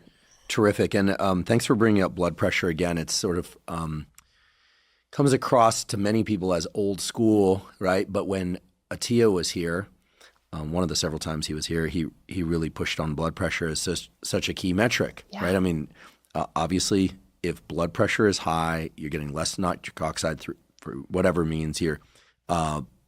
Vessels and capillaries are constricted. Cells aren't able to use the energy that's coming in. There's excess energy. There's buildup of metabolic waste. There's all this stuff, and now we can start to see the picture that's trying to emerge. And as you mentioned briefly, these markers can be put into healthy range or maybe even fantastic range in a very short period of time. So we'll talk about how to go about that. In terms of getting a basic blood test, you're a physician. What's the secret code? I'll give away one that a former guest who's also an MD shared, which is oftentimes if you ask your physician for a blood test, they will say, well, unless there's a particular need or you're struggling with something, they won't give it to you. But if you have a shift from baseline in a symptom or in a number, that can help. All the physicians are going to come after me now with stethoscopes. I'm willing to stand my ground. If you want a blood test, it's often useful to mention that there's been some market shift. You want to be honest, right? But some market shift in sleep, in lifestyle, in how you feel, standing up, sitting down. I'm not trying to lace people's minds with ideas to create narratives here, but oftentimes where physicians are resistant, they'll be more amenable if they understand that, hey, like something's changing, and the patient's saying something's changing. It actually would be irresponsible of them to not give the blood test. So there you go. Bring it on, MDs. So, yeah, truly. Yeah. And I think the nice thing about these, again, very basic tests, and there are so many other tests that I talk about in my book and that you've talked about on your podcast, ApoB, uric acid, fasting insulin, HOMA-IR, HSCRP. liver function test, GGT, all these other tests that are great that can really tell us more about mitochondrial dysfunction, oxidative stress, chronic inflammation. But the ones I'm mentioning are the ones that you will not have to fight with your doctor about. Like everything I just mentioned, like the doctor should order on an annual physical. And it's really about us learning to actually like read the tea leaves of what they're saying and not look at them in this algorithmic way, but like how together, if they're creeping up or if many of them are a little bit high, like we need to focus all of our energy on improving mitochondrial capacity, basically, and bring those numbers down, which we can do very, very quickly. Once you start getting the mitochondria moving through more of those substrates, a lot of them will just naturally come down. Now, in the book, I give scripts to literally talk to your doctor with, because you are going to get pushback. Often, if you ask for a fasting insulin, I would say probably, I mean, even though doctors are waking up a little bit, like maybe 85% of people are going to have their doctors say they won't order that for them. So I actually think there's a huge benefit. I hate to say it, but like going outside the system, this is where I think innovation has been valuable. There's a lot of like amazing companies doing direct to consumer lab testing, so you can basically avoid the hassle. And some of them are very affordable. There's Function Health is a company that's doing 110 biomarkers, including all the key metabolic biomarkers for less than $500, and they'll do it twice a year. So you don't ever have to, and then they do interpretations. Inside Tracker, Next Health, Levels is doing labs. And so there's a lot of this springing up because I think people are sick of fighting with their doctors to get a crumb of information about their health. And we should probably be testing these, I would say 3 to 4 times a year. And the beauty is that like, I think a lot of what keeps people down in the health world is that they're confused about what to do. There's a lot of noise. There's a lot of different strategies. You know, do I do, paleo, keto, carnivore, vegan, Mediterranean? Do I do HIIT or zone 2 or eccentric? It's like there's so much noise. And the beauty with having a plan for understanding your biomarkers regularly is that you can cut through all the noise. Try a strategy, see where you stand, retests in a few months and see if you're moving in the right direction. You don't have to trust your doctor. You don't have to trust me. You don't have to trust anyone. You can literally trust your own labs. And I say to people, like, if your labs are optimal, and the ranges I just mentioned are not optimal, like you want to actually get to better than all of those. If you want to be optimal, if your key metabolic biomarkers are optimal, if you feel absolutely freaking incredible and you have no symptoms, then you're probably doing the right strategy, whatever that is, vegan, keto, whatever, like, and exercise and your lifestyle, because that is showing that your cells are fundamentally working properly. So I think that's just a really empowering message. And now there's phenomenal companies that are cropping up to basically help allow people to do this on their own schedule, which I think is really the future of health and actually will help lessen, I think, some of the intensity of the diet wars, because it's like people can just say, like, I trust my strategy. I know I'm doing what's right for me because, like, look at all my biomarkers and I feel great, so. Yeah, what used to be the before and after, pre-diet exercise, post-diet exercise photos on social media are now starting to also include numbers, which is kind of interesting. I mean, obviously these aren't randomized controlled trials, but it's cool to see people posting their numbers of things that are not just related to aesthetics, but are or body weight, but are related to health metrics. Yeah, it's fun. I think it speaks to a more scientific, or at least a more quantitative approach to things, and I think it's inspiring for people. Thanks for putting those scripts in the book that people can refer to. Let's say that I go in for these blood tests. I do the basic 7, and I find that my fasting glucose is a little high, my triglycerides are a little high, my LDL is a little high, maybe a few other things are okay. So I'm kind of in the, not in the red zone, but I'm in the I should probably pay attention to these things. Yeah. What are some of the things that one can do in order to try and move those needles in the right direction? I know we talked about walking and movement before. What are a few others? And maybe we could start to touch into nutrition a little bit, and then we'll pivot to insulin and blood glucose. I think on the highest level, it's about running through what are the science-based things that we know in our environment can lead to metabolic dysfunction, and take honest stock of how those factors are playing out in your life, and then choose a few to start moving in a different direction. So the ones that I think are ones that we can really control, and that we know based on the science are impacting our mitochondrial and metabolic health, is the food, the sleep, the movement, the emotional health, the toxins, our relationship with light, and our relationship with temperature. And your journey to optimal metabolic health might be totally different from mine, because I might really need to focus on the food and the sleep and the emotional health, and you might really need to focus on the toxins and the light and the movement. And so a lot of it is actually taking stock on where the levers are in your own life. Where are you crushing it, and where is there a lot of room for improvement? So step one is knowing that those are the things in our environment that we need to basically improve to give ourselves the best capacity. And then of course, checking your biomarkers to make sure your interventions are working. But food, I think, is one that is totally unavoidable. Of those pillars, those 7 pillars, food is one that most of us are getting wrong, and that we really actually have to get right to improve our metabolic health for a lot of reasons. I mean, our bodies are basically 100% molecularly made from food. That's so wild. It's so wild. Every time I think about that, it kind of blows my mind. Babies are 3D printed from food, basically, inside a woman's body. It's wild to me. And then what's so cool about the body, what brings me just immense awe every day, is that we have this conception in our Western world that the body is a thing that we're with throughout our life, because we kind of look the same and we age slowly. So it's Casey is a thing and Andrew is a thing, but the body is actually a process. The body, and there's this amazing Taoist statement, life is a process, not an entity. I love that. And No, I'm sorry to interrupt. I always, wish that if people could understand that with biology and health, understanding the nouns and the names is important, but it's verbs. It's verbs. If you understand that things are processes, or processes depending on who you are and where you live in the world, it all becomes so much more tractable. Yes. And it's so much more hopeful, because if you're a process, then every day we're eating, we are changing the process. Whereas if you think you're a thing, then there's no hope, because I'm Casey and that's who I am, and I have this disease, and I think so much in our language actually of healthcare, both our Western sort of despiritualized nature, we don't really have a lot of curiosity with process, but even the ideas, the way we talk about disease, I have diabetes, and we don't even talk about diabetes cures, which now a lot of people are curing their diabetes. We call it remission. It's this thing that's a part of you. And I think I just love this idea of we're evolving every day, and food is so important because, again, we take in 70 metric tons of food in a lifetime, 2 to 3 pounds per day, 1 metric ton per year on average.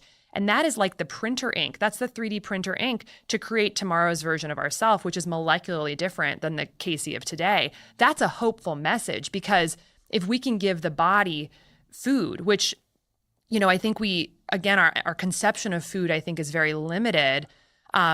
Food is the molecular building blocks of the body. It is the cell signaling functional molecules that tell our cells what to do. They act as transcription factors, epigenetic modifiers, cell signaling pathway intermediates. And it's also, of course, the substrate to change what the microbiome does and the composition of the microbiome, which is basically a pharmacy inside our bodies to create different molecules that can affect our health. So food is certainly a calorie from the concept of thermodynamics, but from the concept of molecular information, it has 3 massively important parts that are unavoidable for creating cellular health. So I would just say that is the pillar that we can be happy to drill into of what do we really do to, build as much metabolic health as possible. Yeah, I want to focus now, if you're willing, on food, not just macronutrients, proteins, fats, and carbohydrates, not just calories, although that as well, but things like timing, things like fasting, and micronutrients, which I think is a highly underexplored topic. So with respect to food, gosh, I feel like we've all been exposed to pretty much every variation of, it's all calories in, calories out. And by the way, I believe in the laws of thermodynamics. So yes, total caloric load matters. total energy expenditure matters without question. Within the framework of not consuming excess calories, there's a lot to explore, however. I can just say for myself, for what it's worth, I'm not very hungry until 11 a.m., noon or 1. I'm okay not eating until then, and just, water, electrolytes, and caffeine does me just fine. I can exercise, etc. But once I start eating, I really enjoy eating, and I mostly like the proteins. I like meat and fish and eggs, and I like cheese and vegetables and carbohydrates and fruit and all of it. I like all the stuff, and I tend to like single or few ingredient foods. I just naturally do. So I've been lucky in that way. But I know a lot of people like sandwiches, processed foods, things that are combinations of ingredients. What do we know about kind of, I don't want to say optimal, but if one were going to explore different ways of eating for sake of adjusting these biomarkers in the right direction and improving metabolic health, is there kind of a generic jumping off point? Would most people, for instance, be wise to cut back on the total number of sugars, or the total amount of sugar rather, perhaps reduce the amount of carbohydrate and replace it with some lean quality protein? I mean, are there generalizations that we can make, or is it really all just about not getting excessive calories and trying to get those calories from the most nutrient-rich sources? Well, just drilling in on two things you just said there. So one thing you said that was interesting was that you're lucky that you like all of those foods. And then the second thing was, is it just about not getting excess calories? But I think what's interesting about both of those is that I would argue that the reason you like those foods is because you have given your body enough whole, real foods that now everything in your biology, neurobiologically, your reward circuitry, your microbiome, your satiety hormone threshold, all of these are now basically creating a situation in which you like those foods. And then the caloric thing fits into that, because the reason we're eating excess calories, the reason chronic nutrition is happening, and the reason we are quite literally in the United States eating ourselves to death for the first time in human history is because we're not eating real food. And we're eating 60 to 75% of our calories of ultra-processed, nutrient-depleted foods that fundamentally don't give our cells what they need. And a real premise that I think is so important to realize is that our cells are brilliant. And if the cells aren't getting what they actually need to function properly, they will drive you to eat until they get their needs met. Unfortunately, because the ultra-processed food is designed to be highly addictive and it's devoid of what the cells actually need for good function, we end up eating ourselves into a grave. And now almost 80% of Americans are overweight or obese. Close to 50% of the country is obese. We literally gloss over this as a culture. It has become so normal in such a short amount of time. But I always think about the fact that, like, there are really no other animal species in the world that have obesity and chronic disease epidemics. And they don't have social media, they don't have experts, they don't have PubMed, they don't have the FDA, they don't have the USDA, they don't have any of it. And they have somehow figured out a way to stay at a healthy weight and to not get heart disease. And it's because they're eating real food that meets the needs of their cells. And so I think, to just boil that down, the root cause of the problem is that we have a toxic food supply that's no longer filled with the molecular information that our body needs to know to be satiated and to function properly. And so through the complex biology of satiety hormones and neurobiology and microbiome function, we are driven to eat so much more. So truly, the jumping off point for anyone on the quest to better health is to eat as much real, unprocessed food from good soil as possible, and of any dietary philosophy they want. Truly, I think if someone's eating real, unprocessed food from good soil, who is, plant-based or who is keto, they are going to have such a higher chance of meeting their body's actual fundamental needs. And the good thing about biomarker testing is they can track for themselves if they are having good cellular function with that strategy. There's been studies that have panned this out. We know that the more ultra-processed food you eat, the higher risk of obviously obesity, but also chronic diseases are. But then, of course, there's an amazing study from Kevin Hall just recently where he basically locked people up at the NIH and for 2 weeks he had them eat ultra processed food and for 2 weeks he had them eat real food. And people ate 7,000 more calories in the 2-week period when they were eating ultra processed food versus the unprocessed food. They were locked at the NIH. I mean, I've been to NIH quite a bit. It's great for a day job or a day visit. I don't know that I want to be locked there. That sounds like the Stanford prisoner experiment. I say this tongue in cheek and with such admiration for what he had to do, but I think it's so amusing that, we have this totally frankenfood, toxic food system that's largely ultra processed. And it took amazing Kevin Hall to basically do an NIH, funded study where people, what I say by locked is that they were inpatients at the NIH and had ad lib, unlimited access to food during each of those 2-week interventions. So it was 2 weeks of ultra processed food, 2 weeks of unprocessed or minimally processed food.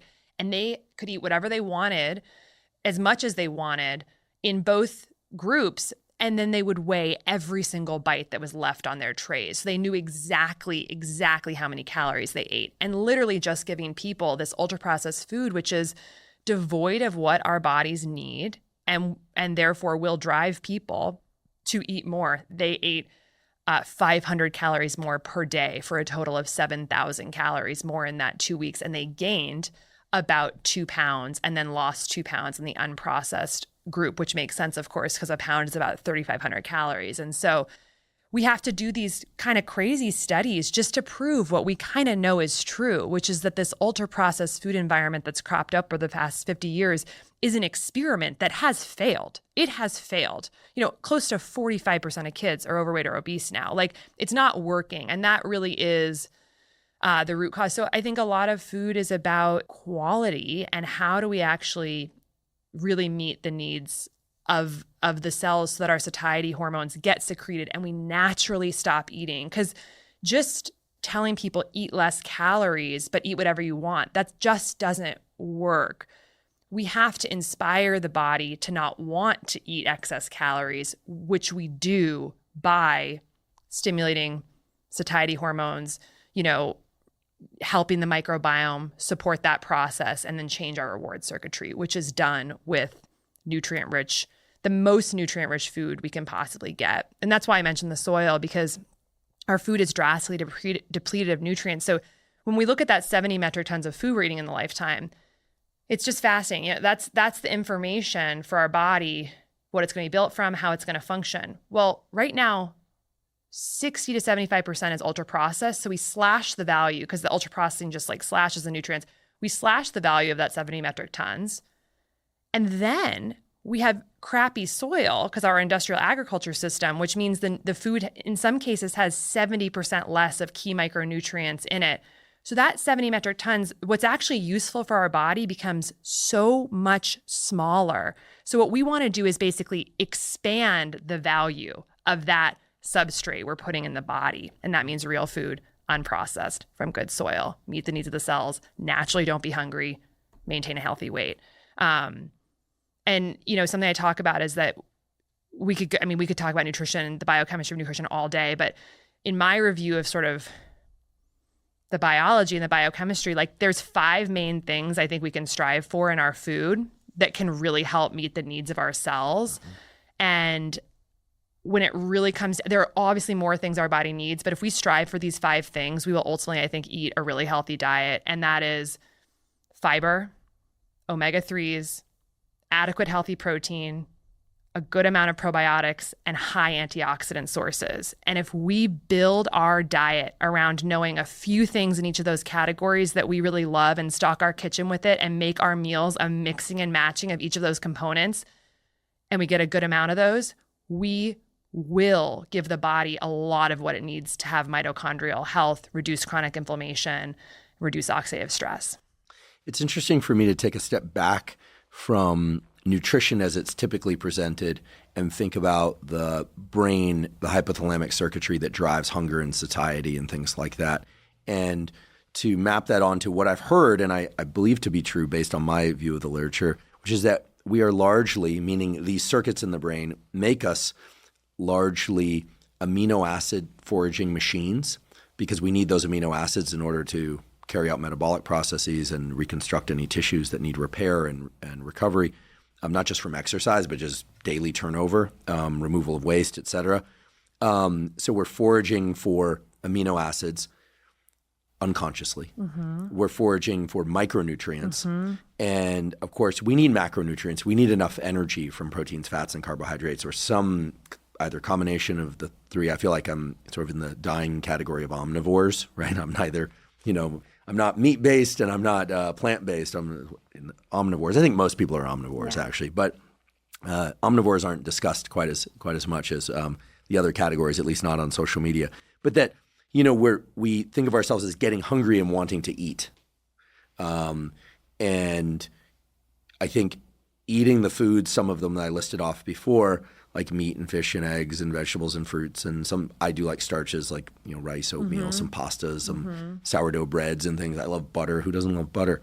Of course, none of that stuff in excess, olive oil. But if one looks at kind of that buffet of options, you realize you can get some high quality amino acids. You can get some high quality lipids. You probably want to get more of them from olive oil than from butter, but you can get the micronutrients you need provided those food sources are healthy. Now, contrast that with a highly processed diet or even a minimally processed diet, and you can get the taste, you can get the macronutrients, you can get the calories, but you don't, meaning the brain doesn't really have a sense of, it can't directly map taste, calories, micronutrients onto one another. Yeah. And so you can imagine that the neural circuits, and here there's a little bit of hypothesizing / conjecture, but that the neural circuits responsible for hunger and satiety would get immensely confused by what's in a highly processed food, right? A Snickers bar, if you like sweets, tastes pretty good, but it's unclear what's in it except sugar, except some, it's got a certain Snickers bar taste, right? But if the circuits of the brain are really trying to drive us to get amino acids and micronutrients for bodily health and repair, well, then highly processed and even moderately processed food has just got to be pure confusion.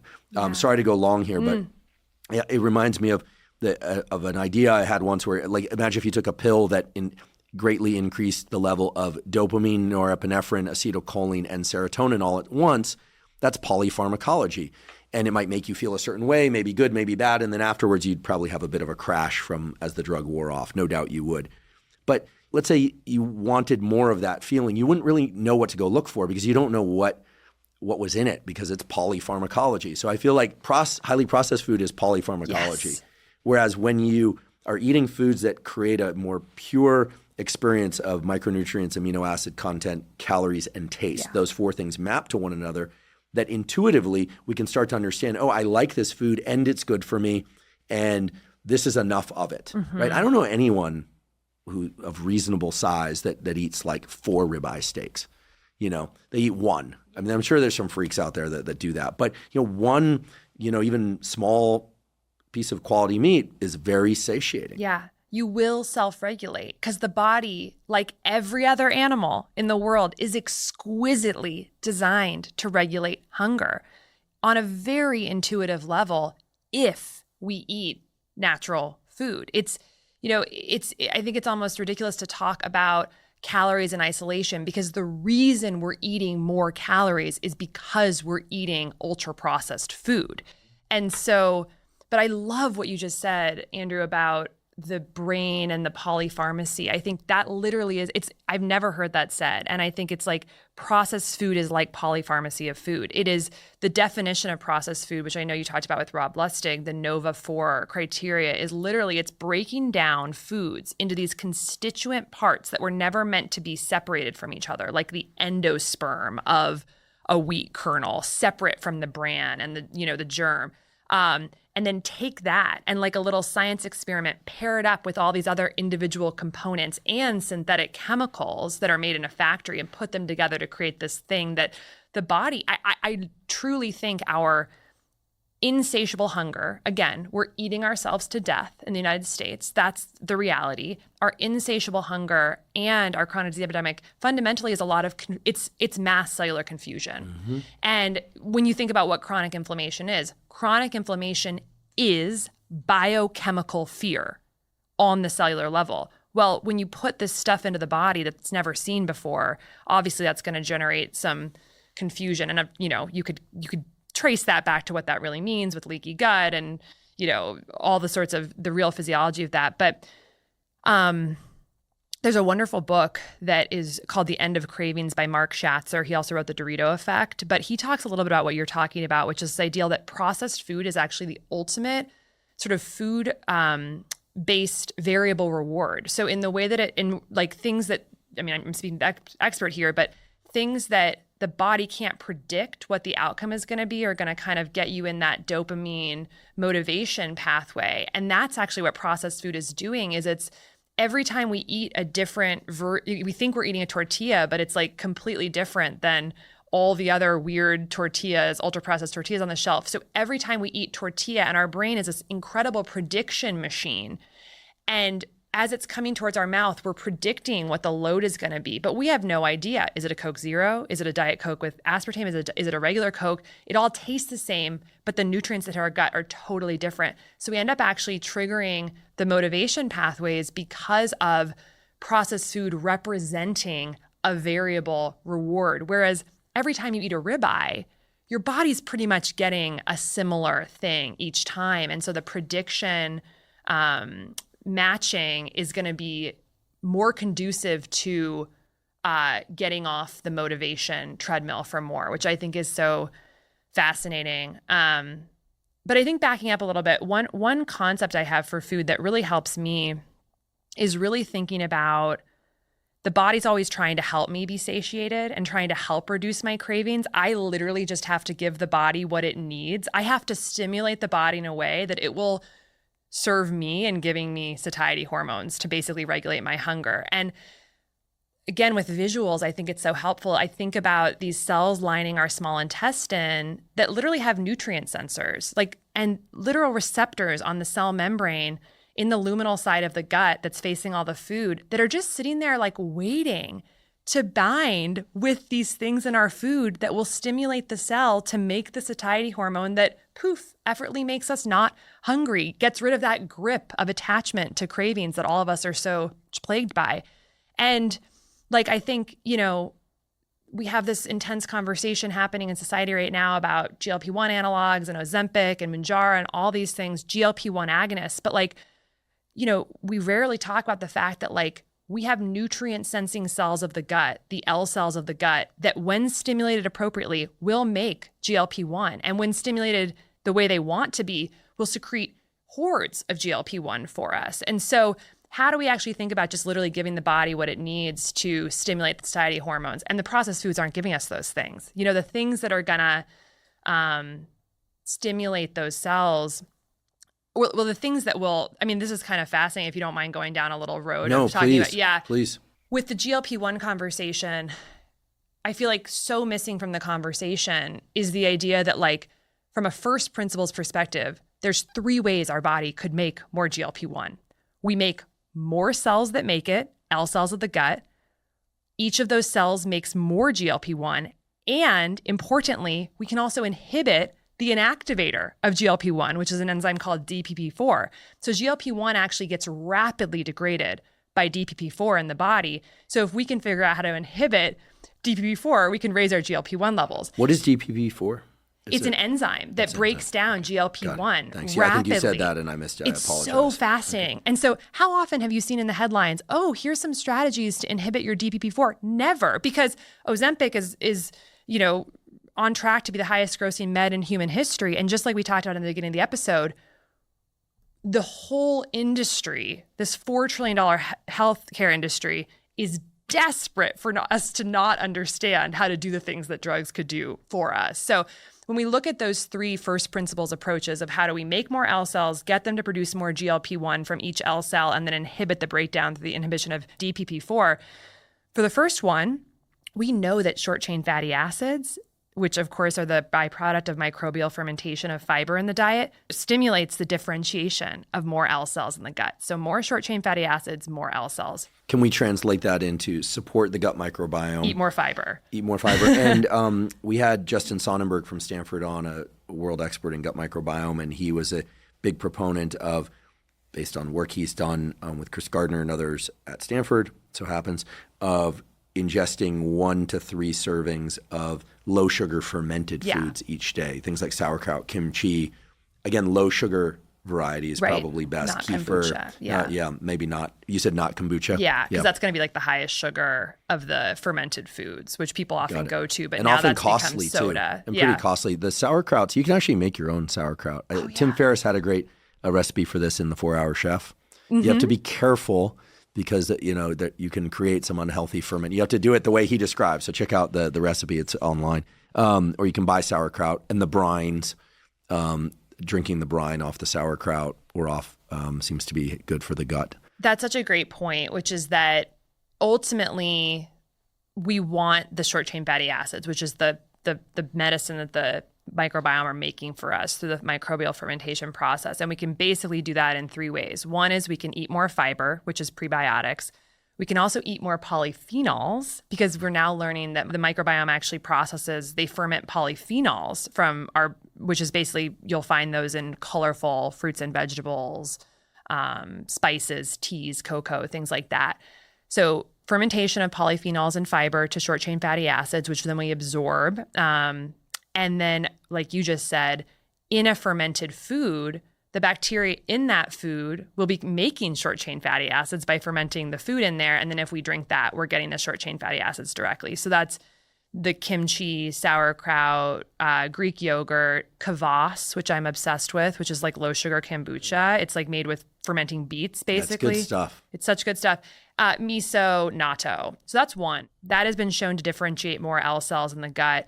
We also know that people with type 2 diabetes have much fewer L cells in the gut. And it's hard to know what the causality is there, but I think a safe assumption is like if we keep our blood sugar under better control and sort of stay out of that diabetic range, it probably lends itself. I don't know what the chicken and the egg is there, but blood sugar stability, more L cell differentiation. And then actually ginseng has been shown to improve L cell differentiation. So that's just sort of one set of things. And I don't think the dose on ginseng has been settled, but very high antioxidant component plant. When we look at actually stimulating more GLP-1, you've talked about yerba mate, I think, having like a mild effect on GLP-1, but there's actually a lot of other things in the literature.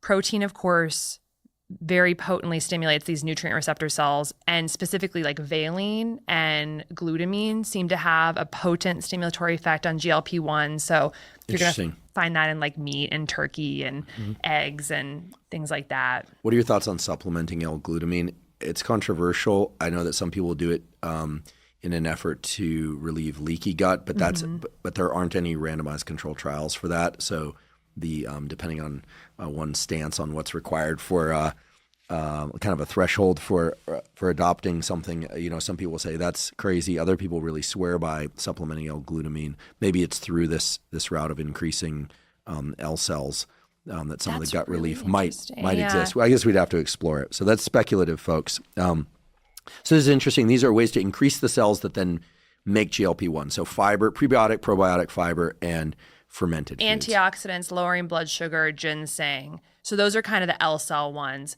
The actual secretion of more GLP-1, one of the most potent ones, and the study that looks at this, like the bar graphs are very clearly statistically significant, lots of asterisks, is actually thylakoids. So, thylakoids. Tell me more about thylakoids. Thylakoids are so fascinating. Thylakoids are actually a structure in plants that are part of the chloroplasts. So, chloroplasts, and this also is fascinating because chloroplasts are basically the plant version of mitochondria, essentially.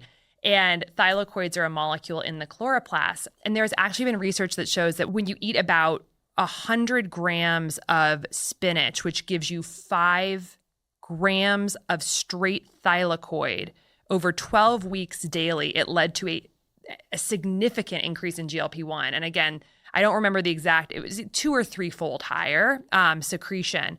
So this is in part, so that's a direct stimulatory effect of the L cells. And so this equates to 3.5 ounces of spinach a day, which is like nothing. So just getting raw those spinach or cooked spinach? I don't think it might have said in the methods, but I would imagine raw because you want to get those undenatured thylakoids in the gut. So just kind of another, and actually thylakoids do a lot of other interesting stuff. They inhibit lipase in the gut, and so actually help more fat get down to the distal small bowel and promote satiety. So this is one of the reasons why you talk about, oh, the people who eat all these healthy foods and greens, they're less hungry. It's like, it's biochemistry. Like there's stuff happening in there that is making the hunger signals go down through things like inhibiting lipase, improving GLP-1 secretion. So other things for GLP-1 secretion, the thylakoids, also fiber has been shown, specific amino acids, so high protein foods, things that involve a lot of valine and glutamine, green tea, and specifically the ECGC that is one of the compounds in green tea. That's been shown to stimulate GLP-1, curcumin. So there's several things that are all in that like whole food, basically things you would associate with a healthy diet, but we actually know they stimulate GLP-1. So those are all things I try to include in my diet. And the last one is inhibition of DPP-4. And that one, there's just actually, when you look at the research, there's some kind of random foods that tend to inhibit DPP-4. Black beans, Mexican oregano, other forms of oregano, rosemary, guava, and I wrote this one down because it's a word I hadn't seen very much before I started digging into this, but myricetin, which is found in berries, cranberries, and peppers, and Swiss chard. So all that is to say, ultimately, many of us are gripped by cravings. And the idea of just sort of not being constantly driven to eat more, which I would argue that about 80% of Americans are, feels really hard to overcome. But a lot of it is literally just communicating to your cells in a clear way through food to help you be satiated. And the science can show us how to do this. And a lot of it comes down to eating essentially what you were talking about, how you eat: omnivorous, protein, healthy sources with nutrient, density, and lots of colorful fruits, vegetables, spices, herbs, things like that. Yeah, it's interesting. Again, these aren't randomized controlled trials, nor are they peer-reviewed studies, but I have a few friends who I've known for most of my life who really struggled with their weight, carried a lot of excess weight, and were starting to suffer health issues in their 30s, but in their 40s. I'm 48, so they're my peers, and so they're about that age range. And they've all done extremely well, meaning they lost a tremendous amount of body fat, are terrifically healthy now by way of basically restricting their food intake to proteins, so fish and meat, eggs, fruits and vegetables. They basically just cut out starches, but I don't think it was the starches per se. I think it was the satiety that comes from eating high-quality protein, fruits and vegetables, and from limiting the number of highly processed foods. And actually the toughest thing for all of them was to stop asking me, or themselves rather, like, can I include this condiment, this, And what's interesting is all of them now seem to really enjoy eating foods in their more pure form. Right. And I'm not somebody that like pushes this on my friends. They just come to me and say like, how do I lose 50 pounds without having to exercise it all off, as the only source of weight loss. They all exercise as well, but it's just so daunting to try and lose, 20, 30, 40 pounds, and to do so quickly, and then to keep it off, because they've all had the experience of going on a diet and then you're exercising a lot. Then the point here is that I really think there's something powerful about that relationship between taste, macronutrient value, micronutrient value, and satiety. Yes. I think there's really those powerful associations because the brain is such an associative machine. One thing that I should have said before, and I know most people are familiar with Ozempic. Yeah. And its commercial names are, I forget what the Ozempic is the commercial name, and Mounjaro and Wegovy, and yeah. Got it. Is that GLP-1 acts more or less as an appetite suppressant. Right. Yeah. Powerful appetite suppressant. Yeah. So many millions of people are now taking GLP-1 analogs. Yeah. Is that right? I think there were over 20 million prescriptions in the United States last year. Is it expensive? It's $20,000 per year. Does insurance cover it typically? Right now, insurance is covering it for indications, but there is a all-out assault from the pharmaceutical industry to essentially classify obesity as a genetic disease and a chronic disease in order to be able to feed this medication more into the insurance pathway and essentially get more taxpayer dollars to pay for this medication.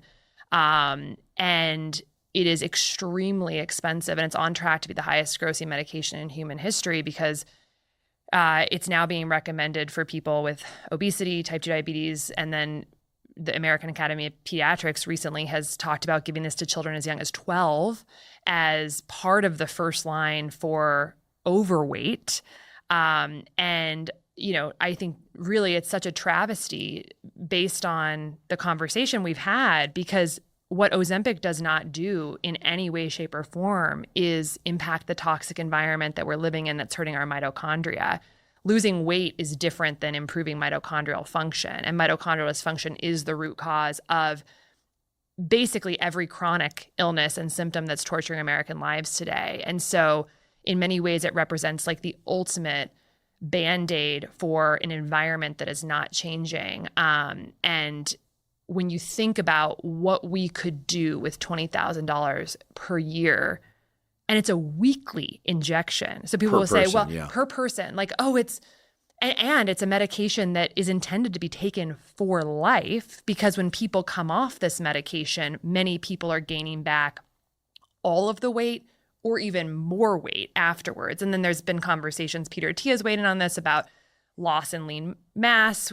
Part of the weight loss is disproportionately muscle. And so there's a lot of concerns about it above and beyond its ability to lower the number on the scale that we should all be very alert to, because, the reality is that the 40 trillion cells in our body are in an environment in the Western world right now that is not conducive to core biologic functioning. And there is obviously no shot that can mitigate the multi-front assault on our biology that ultimately generates a body that's immensely profitable for those 100 specialties of healthcare. So, we're living in this matrix and this game of, a devil's bargain between a $4 trillion healthcare and pharmaceutical industry and a $6 trillion processed food industry that all want us to think that, the answer is found in a shot and we don't need to change anything about our lifestyle. But of course, these simple habits that we're talking about, eating real food, moving, walking, et cetera, getting out in the sunlight, rapidly can increase our mitochondrial capacity and, are just the most disruptive thing that we can do, in our culture today is learn about metabolic health and improve it. And it's just interesting to see what's happening in the media with sort of the assault against these empowering habits and very in favor of a medication like Ozempic. And then when you trace, unfortunately, incentives there, a huge percentage of these outlets that cover, Ozempic as a miracle drug, their bills are paid by pharma. 60% of mainstream media advertising budget is pharma. And so, I just say that because I think it's a scandal that we give so much airtime to these medications and not to simple metabolic habits that can make us feel, so incredible and really change our core biology. So walking, exercise, eating minimally processed or non-processed foods. You also mentioned temperature. Yeah. Very, very interested in that. But before we go a little bit further down the path of what one can do in terms of having agency over their metabolic health, I just feel obligated to just entertain the possibility, presumably somebody who's really struggled with their weight a long time, maybe because of excess cravings, challenges in regulating their appetite or whatever. We don't know what the reasons are. Maybe they injured their knee and they can't exercise. I mean, this happens, right? At least not yet. Takes a GLP analog like Ozempic, loses some weight, probably loses some muscle also. One would hope that would give them the sense that, okay, now I can move my body better. I'll start exercising, eating better as well. I think that I have to imagine that there's a middle case condition where people are not just relying on pharmaceuticals and not just relying on behavioral routes to improve metabolic health, but can do both, right? I mean, and one would hope they are if they're already taking these meds. Or is it the case that when people have a pill or an injection or a potion that it gives them the effect that they want, that they just remain sedentary? I think we have to look at history here. I mean, first of all, there have been other weight loss medications throughout history that you've talked about on the podcast, like the fen-phen. And then there was another one, I think even before that, that made people, their temperature go up that you've talked about. So the two, I used to work on thermal regulation as an undergrad. So fen-phen was eventually banned because it caused some cardiac issues. Right. I believe it was a stimulant, right. fenfluramine. So sorry, it's not fenfluramine alone. It's a combination of things. That's why it's called fen-phen. And then dinitrophenol, right. yeah. which was based on the observation that workers in ammunition factories were being exposed to this stuff and losing a lot of body fat and weight. It actually made its way into the sports community. It's highly deadly, right. highly deadly. Just don't even look it up. It's highly deadly. Because the moment people start looking it up, they start thinking about dabbling the way the internet is now. Dinitrophenol. And I think it has to do with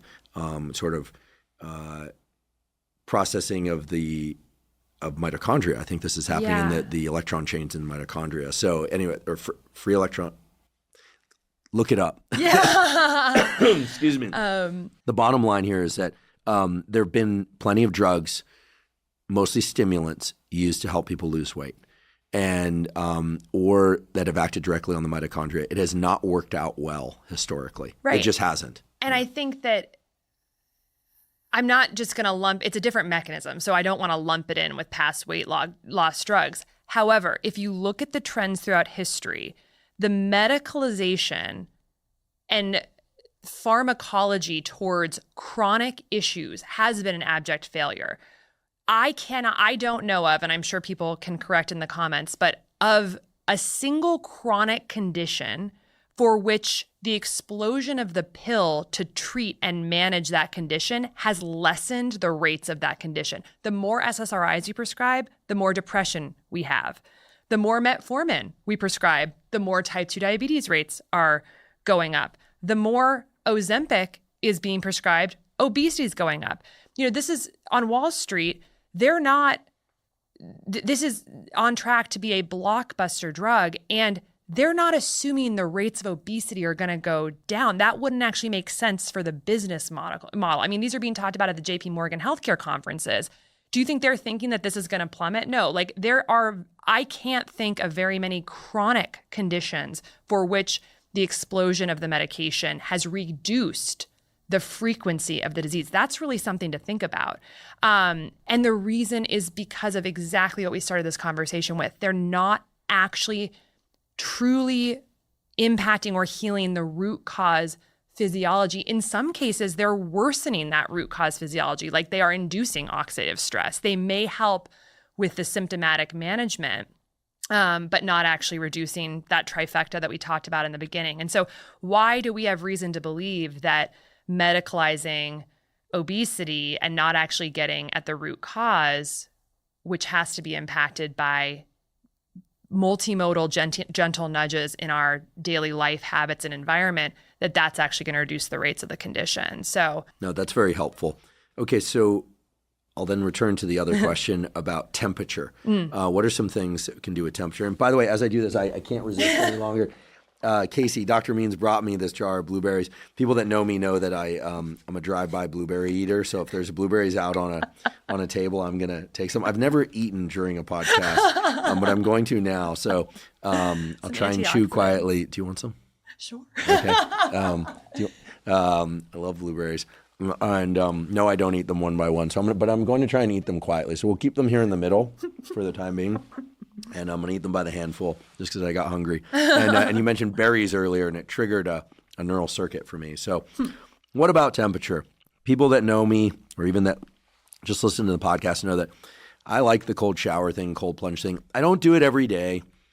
I don't do it after resistance training workouts for at least 6 hours, and mostly keep it on days separate from the resistance training because there are some data that can inhibit hypertrophy and strength adaptations.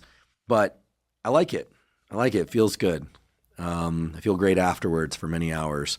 And I believe there are some health effects. And I'm willing to weather the storm of naysayers because more and more data keep emerging that's the case. Not all the data are spectacular. Yeah. One paper on this actually was just retracted. We need to do an update to an episode to It's not work from my lab, but I still think that there's a lot of really terrific work on deliberate cold exposure. What's the deal with temperature and mitochondria? So no one has basically described this better than you, I feel like, on your platform. But I think about it very, very simply. Throughout human history, humans have really, in so many different parts of the world, been exposed to hugely fluctuating temperatures. Like if you look at the Sahara Desert or like a regular day in Colorado, it's like you can go from, let's talk about the Sahara Desert. You can go from 30 degrees to 110 degrees in the span of one day. And like even the concept of indoors is like a relatively new concept in human history. 4 walls, insulation. Then central heating and cooling, that's like the last 50, 75 years in most homes. And so this idea, our cells have evolved to respond to big swings in temperature that very recently we have totally pulled away. And I think that when I think about the mitochondria and increasing their capacity, I'm thinking about, well, how do I use different energetic signals in my environment to essentially get the mitochondria to do better work? And we can think about all the different types of energies that we're exposed to: solar energy, thermal energy, acoustic energy, mechanical energy, food energy. Like that's basically what our environment is, right? And thermal energy is a big one of those. We can speak to our mitochondria with the language of thermal energy and say, hey, it's cold outside. We need you to print more of yourselves or work harder such that we can create heat inside the body to respond to this stimulus. And so that's kind of the framing that I use for it. And this data is hard to know if it's totally accurate, but like our population is cooling. And I think it was data out of Stanford actually that was showing that like our temperature has gone down like 2% or something like that in the last 100 years. And that fundamentally is mitochondria not working as well as they should. Research has shown we're making less ATP in a lot of our cells, and that's, a function of mitochondrial dysfunction. One fun fact, I don't know if you knew this, but the body makes about 88 pounds of ATP per day for like the average American. So we're constantly making it. Amazing. And we're constantly recycling it in this basically make it, use it so fast that like we essentially don't change our weight, but it's kind of, and of course, as it's being broken down, ATP to ADP, we release heat. And so I just think of cold as like one of the tools in our tool belt to talk to the mitochondria to say, make more heat. And in a world in which our mitochondria are under siege, I think it's a valuable, often very inexpensive one that we can use. Of course, it does not supplement or replace food, sleep, exercise, but I think it can be a very valuable tool to stimulate, through that signal to basically make more heat. And, we know, of course, it can help.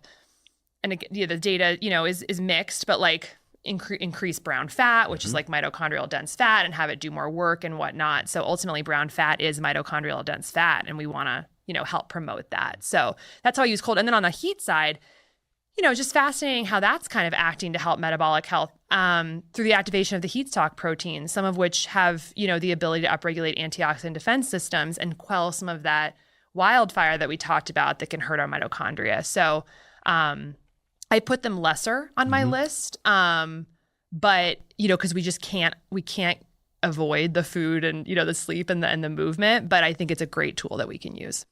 I love it. I will just point out that the reason the brown fat is brown at all is because of the density of mitochondria. It's literally brown down the microscope. This is not the kind of fat that is subcutaneous, although it sits around the scapula, neck, upper back. There's other pockets of it on the body too, and such an interesting tissue. I don't know why deliberate cold exposure is so controversial. I think it's because people who don't like it, and frankly, no one likes getting in it. The best part is getting out and how you feel afterwards. But I think nothing grates on people like deliberate cold exposure if they don't like deliberate cold exposure. And there's no requirement for it, but I think it's a very interesting stimulus. And I think there's also a very interesting relationship between light and temperature, because in most areas of the world, as days get longer, meaning more sunlight available, temperatures go up. And nowadays we can really divorce ourselves from all this like day lengthening and shortening, temperature fluctuations, which is not to say that we should all be running around in a minimal amount of clothing outdoors. But there's just such beautiful data from Dr. Susanna Soberg's work showing, for instance, that deliberate cold exposure then leads to one feeling more comfortable at cold temperatures because you become essentially more of a furnace. That's more, right. more brown fat. Anyway, we could go on and on, but I think it's yet another lever of autonomy in terms of taking control of one's health. As you said, not as critical as food intake and quality, amount, and maybe timing as well. Speaking of timing, what are your thoughts on fasting? And then, of course, movement and exercise. Yeah. The way I conceptualize the idea of fasting, obviously this is one where we need more words, right? Because the word fasting is so limited. There's so many different parts of this. But skipping breakfast for me would be that, or skipping dinner. Sometimes I'll skip dinner, sometimes I'll skip breakfast. Right. I think that some of the most interesting data that I've seen has been about if we reasonably compress our eating into daytime hours during the part of the diurnal cycle when we are supposed to be eating. So essentially matching our chronobiology with our behavior, which, we are diurnal organisms, so we kind of need to respect that. Like when we do that and we compress it in a moderate way, our metabolic health is better. And so some of the studies that have looked at this, one that was interesting was, and I think very hopeful for people, is that if you take all the food, all the calories that you're going to eat and eat them in a 6-hour window versus a 12-hour window, totally same amount of calories, exact same food. This is a controlled experiment.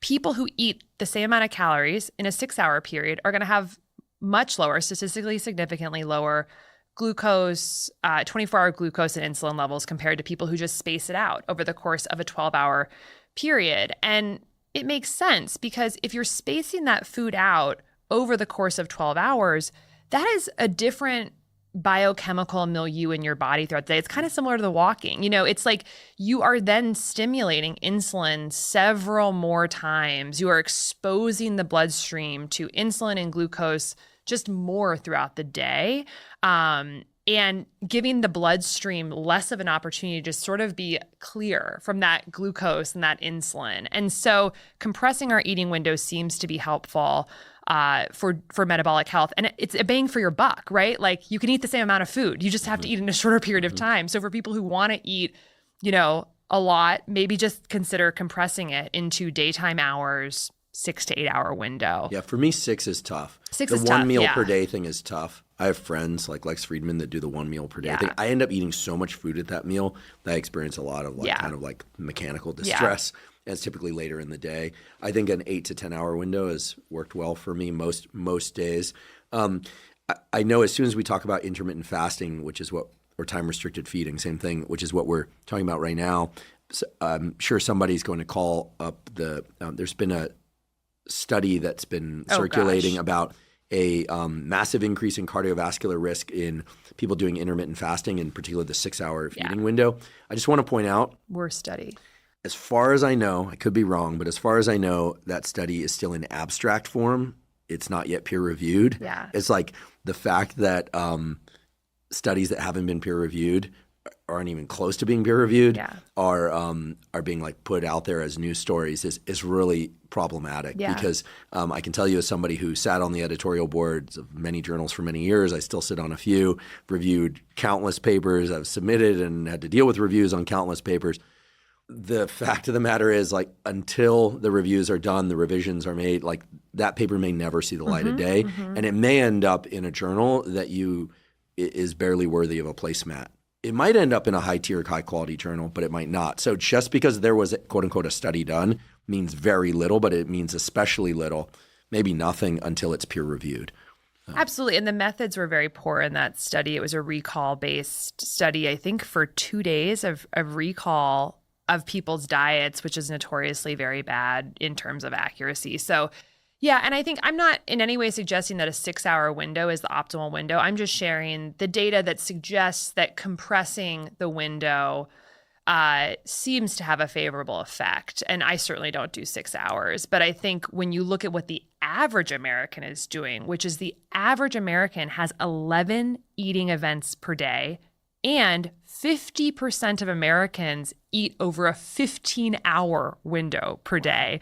I can recall those because I remember when I was writing the book, I was like, that's a long time, 15 hours and 11 events. And every time you're doing that, you're going to be stimulating this glucose rise in the bloodstream, exposing the blood vessels to that glucose. You're going to be turning on all the pathways with insulin to basically store it, or, and it's strain for the body. And so I think giving the body times intentionally to allow insulin to come down and to allow glucose to come down, what that does is it generates metabolic flexibility. It gives our body an opportunity to have space to use accessible glucose and then convert into using stored fat.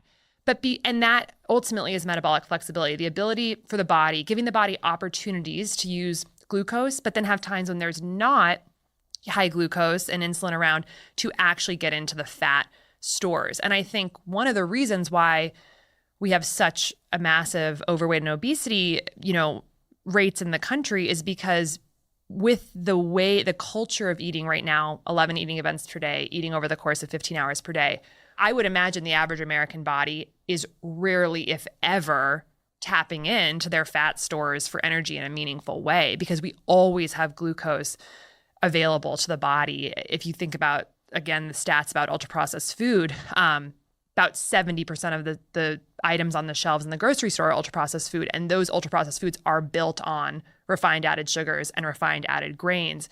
So we very rarely give the body the opportunity to rest and move into fat burning. And that's where compressing the eating window can be valuable.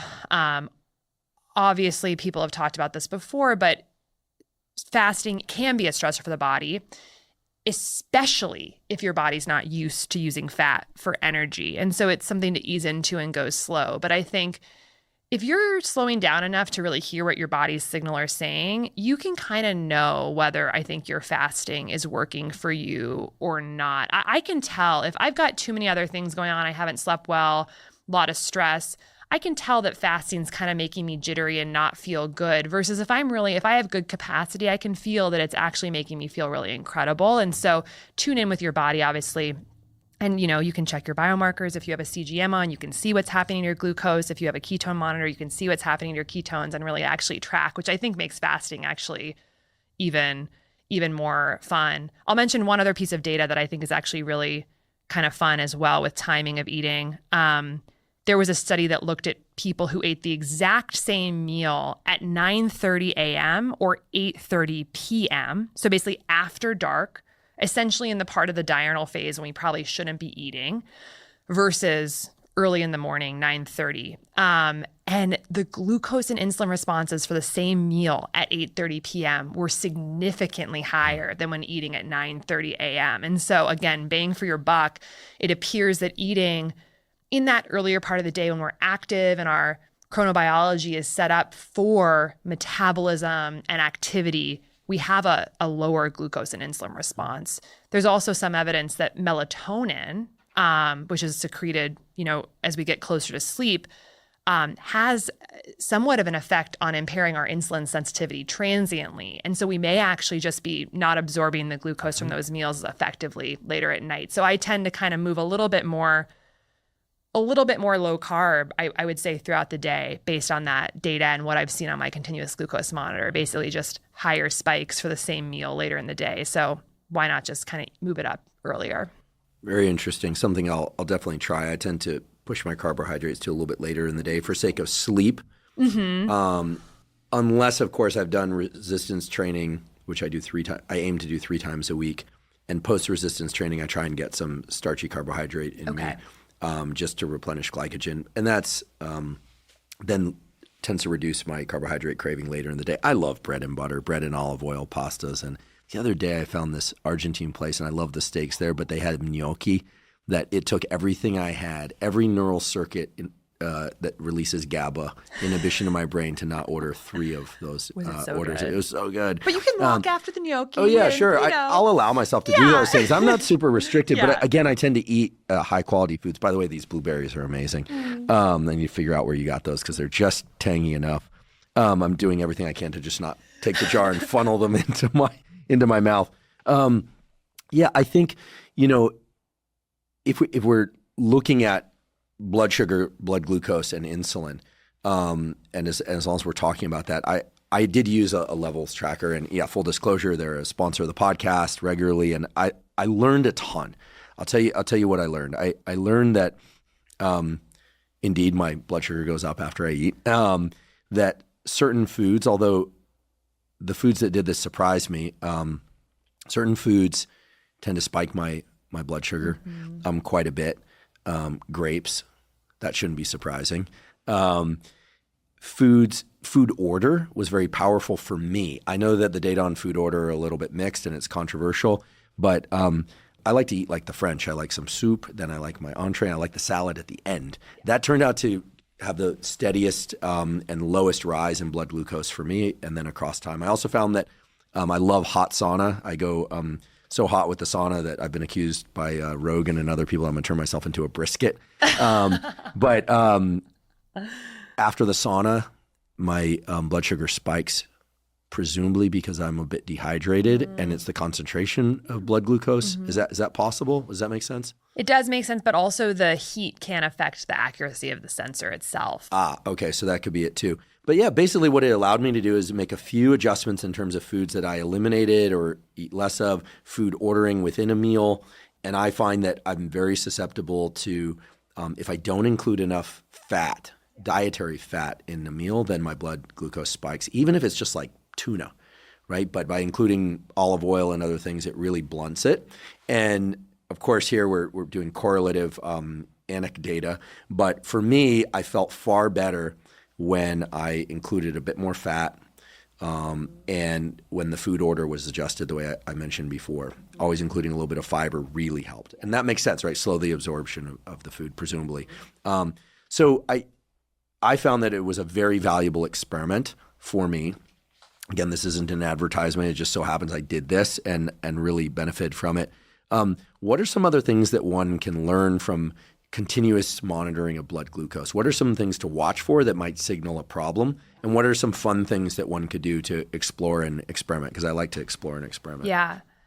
Well, I mean, a lot of the things that you just naturally learned are the things that have been shown in data. And like you said, some of this data, it's like small studies, small groups of people. But for instance, adding fat and fiber to meals has a significant and repeatable impact in populations on lowering glucose response. Fat probably in some part due to slowing gastric emptying and to actually slowing the digestion process. So the rise in the bloodstream is going to slow down. And then fiber, both for that reason, but also because fiber can, in a sense, create like a mesh sort of blocking the absorption of some of the glucose that's in the meal. So literally kind of actually preventing you from absorbing all of the carbs. And we've actually seen that in the levels data set, that the more fiber people include with their meals, we see essentially a direct relationship with lowering of their glucose excursions, which is really exciting because fiber is something that you can add to meals very easily. I put basil seeds, chia seeds, hemp seeds, flax seeds on a lot of my food at this point because it's essentially a little bit of fat, a lot of fiber, and it's kind of just helps you kind of get more from your meal. So what you can learn. So I think step one, the way I think about a glucose monitor, first of all, I'll say the purpose of the glucose monitor is not to game the system and get flat glucose. The purpose of the glucose monitor is curiosity. It's to start to understand how it's essentially an MRI for how all of our different dietary and lifestyle strategies are creating this readout of glucose in our body, which I think can be really interesting. And in a world where so many cards are stacked against us with diet and lifestyle, and where there's a lot of confusion about what's right for us, that can be like very helpful in actually reducing the confusion and the cognitive load of our choices. We know that keeping your blood sugar through the course of a lifetime in a low and healthy range, so I don't mean up and down spikes during the day, but keeping your blood sugar healthy throughout the course of your lifetime is probably the best thing we can do for longevity, staying insulin sensitive, staying out of the diabetic range. And so one thing that the glucose monitor does for us is just give us more awareness and agency into like what the trends of our glucose are over time, as opposed to a literally one data point snapshot once a year in the doctor's office, which is what the majority of us are used to. I really love the idea that people who are able to wear glucose monitors every now and again, maybe once a year, maybe more than once a year, they know what their glucose is. And so they're never going to walk into a doctor's office and have a bomb dropped on them about prediabetes or type 2 diabetes because you have the data, which is ultimately, I hope, the world that we can move towards for a lot of biomarkers. So you can see trends over time, which I think is very valuable. One thing that's fascinating in terms of early prediction of metabolic disease is that you can see how long it takes your glucose to come down after a meal. So in a normal, healthy, insulin-sensitive body, even if the glucose goes way up, it should come way down very quickly because the insulin is binding to insulin receptors and the glucose is getting taken up and it'll lower. What is quickly over the course of? It should be down by 2 hours, but from what I've actually seen in our most insulin-sensitive people and also in research that looks at young, healthy populations, you should basically be spiking and coming down, spike about 45 minutes and come down hour and a half, 90 minutes to 2 hours. But if This is after last bite? After last bite, although it's hard to kind of exactly know. Right. But yeah, meal is over. I would say about 45 minutes to go up to the peak and then start coming down very quickly.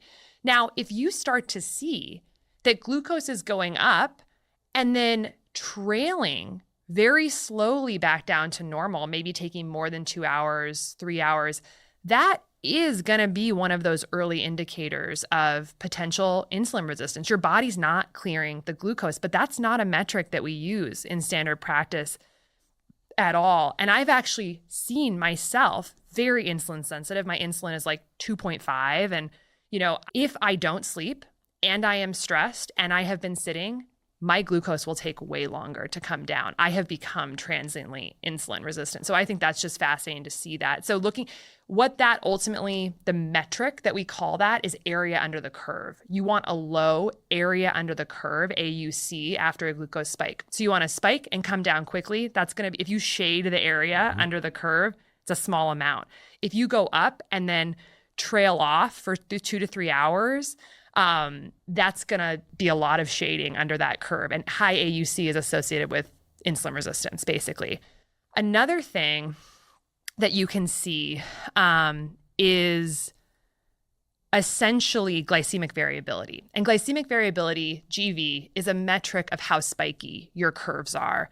Fascinating paper out of Michael Schneider's lab at Stanford in 2018 called Glucotypes Reveal New Patterns of Glucose Dysregulation. Totally landmark study, but basically they put continuous glucose monitors on non-diabetic individuals who by standard criteria of diabetes do not have diabetes. And he showed that on a CGM, a continuous glucose monitor, you have these low variability people that are pretty much flat throughout the day with little teeny rolling hills after their meals. You have moderately spiky people, and then you have very spiky people who are going up, down, up, down, up, down, up, down. When you correlate those different patterns of glycemic variability in non-diabetic people, you find that the spikier they are, the worse their biomarkers are metabolically across the board, insulin, triglycerides, et cetera.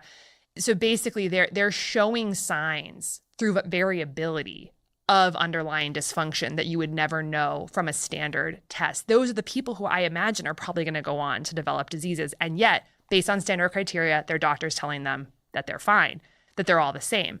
So he also showed in that study that non-diabetic individuals, when you have a CGM on, are going into the diabetic range and the pre-diabetic range a fairly significant amount. And we would never know that if you weren't actually tracking like a movie of the glucose. So glycemic variability, area under the curve, those are two things. Another really interesting thing you can know from a CGM is dawn effect. So dawn effect is basically a term in the literature for how high your glucose rises right when you wake up in the morning. I don't know if you noticed this when you were wearing a CGM, but some people notice that the second they wake up, their glucose jumps up 5, 10, 20, 30 points. What's happening here is that the cortisol awakening response to actually get you to wake up and get out of bed, that cortisol can cause you to dump a bunch of glucose from your liver because it's basically saying, stress hormone, cortisol, we got to get up, we need glucose to fuel the muscles, let's dump a little glucose. So it's normal, but what the research shows is that magnitude of dawn effect is correlated with insulin resistance. So the more the dawn effect you're getting, I think it can signal maybe the more stress you're under, the more cortisol you have floating around, how big your cortisol awakening response is. But also, if you imagine if you're dumping all that glucose from your liver and your cells aren't taking it up well because you're insulin resistant, that response, that dawn effect is going to be higher. So I don't have the numbers right in front of me, but typically I would want to see a dawn effect, I think, of like less than 10 points. So you wake up and you may very well see a rise. This is absence of any food yet. And you do not want to see that going up 20, 30, 40 points. Some people see a little bump again with caffeine in the morning because it's more cortisol. And so that's another thing that standard stuff would never tell you. So those are kind of some of the looking at early predictors of metabolic dysfunction. More of the fun stuff is like actually just figuring out like, how is food affecting your body? And this is where people really enjoy it and like figure out like, oh my God, this food that I thought was healthy is actually not, serving me. And actually a lot of people I think who are trying to make healthy choices, my boyfriend, like when we started dating, he started using levels, his healthy snack, he worked in Venice, would be to go to Moon Juice and get, oh gosh, I don't want to throw Moon Juice under the bus here, but he would get some like tasty stuff. They there. do, but Yep. he would get this green juice that was sweetened with dates, and it was like $9, and this was like the healthy choice. And he saw the second he put on levels that it was causing a huge spike, like 50, 60, 70 points, and then he was crashing. And he was actually trying to make a good decision. So now he's swapped his snacks out for more like, grass-fed cheese and some flax crackers and maybe like a venison stick or something, like grab and go stuff that isn't spiking his glucose. But I think it can help people figure out like which foods are doing what I want them to do and which maybe aren't. And same thing happened for so many of our members with oatmeal. Unfortunately, instant oatmeal is one of the biggest spikers in our data set for breakfast. And a lot of people are making that choice because they think it's heart healthy. And in many people, it's actually causing a big glucose excursion and crash. And then in some other people, it's not. And so it's really helping with what are the sneaky spikers? And then where's the biochemical individuality? And there was a phenomenal paper out of Israel that from Cell about 7 years ago called Personalized Nutrition by Prediction of Glycemic Responses. It made big waves, but it basically showed that you and I could eat the same handful of blueberries and have totally different glycemic responses. So the idea of glycemic index as like a certain amount of food with a certain amount of glucose causes a certain glucose rise, it kind of debunked that. And that matters because repeated sustained glycemic variability over time is not good for our health. We want to choose the foods or balance the foods that are going to keep us relatively more stable. So that's very helpful, just understanding your personal response to food. And then what are the lifestyle strategies you can use? Sleeping better, walking after meals, more resistance training, cold plunging, breath work that can actually serve to modulate the food environment to actually reduce the glucose spikes. And people find that all of those things can positively impact glucose spikes, especially the walks after the meals. But it's been fascinating to see a lot of women, especially like menopausal women in our community, who find that their glucose patterns are getting worse because estrogen's dropping, and that's going to, really take a hit on insulin sensitivity. They start resistance training, glucose comes kind of right back down. So because of the monitor, they can feel more confident in the intervention they've chose to do to help with metabolism. And that kind of creates a virtuous cycle. So those are some of the big things. Those are big. Can I mention one more? Please. I know I love Please. that. I could obviously talk about this all day. I think it's fascinating, but this is just one more that I think is fascinating because this was a paper in Nature from last year that talked about, and this might actually be one of the most valuable things to people, which is that, again, talking about cravings, we all want to get off the craving grip. This paper in Nature showed that essentially when people spike their glucose with high carb, high starchy foods, they'll often have a big crash afterwards. And the reason for that is because a big spike leads to a lot of insulin secretion, and then you soak up all the glucose. And sometimes you can actually go below your baseline. So a small spike usually won't lead to a crash, but a big spike often will. That's called reactive hypoglycemia, postprandial hypoglycemia. a lot of people think they're dealing with hypoglycemia when in fact what they're really dealing with is that they're spiking their glucose too high and then they're crashing. I see.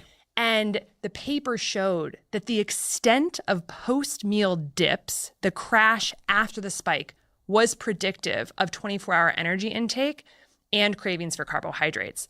And this makes sense. If you crash low, that is a signal to your body, we have to get our glucose back up, and it will drive you to eat high energy foods, carbohydrate-rich foods, and cravings. So one of the best things we can do, I believe, from my personal experience, from members' experience, and with some data to support this, is that one of the adjuncts we can use to manage our cravings is actually to like lower the extent of our spikes so that we crash less. And so that was a fascinating study looking at CGM data. That's interesting. So the CGMs can reveal things not just in the immediate meal period, but can relate to sort of downstream consequences. Yeah, again, I found it to be tremendously useful. I'm so glad you mentioned sleep, by the way. I'm going to resist the temptation to rattle off 20 studies showing that oh God. Even having too much bright light in a room while one is sleeping at night, even dim light, which is, I don't want to scare people into thinking they have to sleep in complete darkness. But although an eye mask can be great, can alter morning blood glucose levels in, I believe it was adults and kids as well. There's a study in Proceedings of the National Academy of Sciences. I have to go back and check if it included kids, but pretty striking. And then there's something very clear about the fact that when people get the early night sleep of 4 to 5 hours, but then don't get the REM dominating, last hour or two of sleep in the morning, that resting blood glucose is altered. Mm-hmm. It's so interesting to think about what's going on in sleep. There's at least one paper that I'm aware of where they had people breathing into a tube during sleep to measure what sorts of metabolism they were undergoing. And it's interesting, during a full night's sleep, all of us seem to transition between different forms of metabolism. I'll send you this paper. It's really cool, and I'll put a link to it in the show note caption, such that at one portion of the night we're relying more on, let's just call it sugars for sake of simplicity. Other times we're more ketone dominant. There's a marked shifts in metabolism throughout the night. It's almost like the brain and body cycle through all the different modes of metabolism throughout the night, and then almost like a rehearsal of the metabolic pathways, if we can anthropomorphize a bit here. But then if sleep is truncated, it clearly has an effect on daytime fuel regulation. Just so interesting. So getting sufficient sleep, getting quality sleep is absolutely key. There's a lot for people to pay attention to, but you've given us a lot of tractable avenues for people to do that are mostly behavioral. There's a few don'ts, but mostly some do's. Yeah, we haven't mentioned that you don't need to even perhaps belong to a gym. It's like, and with the cold exposure thing, I always say, if anything, it'll save you money on the heating bill. So there's a literally potential negative cost there. I think levels in other CGMs are really interesting and valuable to experiment with. What sorts of other stuff is going to soon be monitored in our blood? Because, for instance, I would love to know continuous hormone levels, lipid levels, blood sugar levels. I mean, are we moving past just blood glucose, and are there soon to be other things in these monitors, so that and by the way, if you haven't used these, it's really cool. You just take your phone, you scan it over the sensor, and then it basically gives you a chart graph of what's going on in your bloodstream. And now the latest gen of each of them are all Bluetooth now, so no more scanning, which is kind of nice. And the answer is yes. There are several different analytes that we're going to be able to track. And Abbott, which is one of the three main manufacturers of CGMs, has announced that they have a new product called the Lingo, which is going to actually be able to measure ketones, lactate, and alcohol continuously, which is pretty interesting from like a comprehensive metabolic standpoint. Different sensors for each, not all in one. So I think we'll have to like polka dot ourselves if we're tracking all those things. And then Dexcom, which is the other main company that makes CGMs, has just announced that they're coming out with an over-the-counter, non-prescription version of a CGM called the Stello later this year. So there's exciting things happening in the industry, and I really do think continuous monitoring, it's going to expand to a lot of these other things that you're talking about, hormones, et cetera.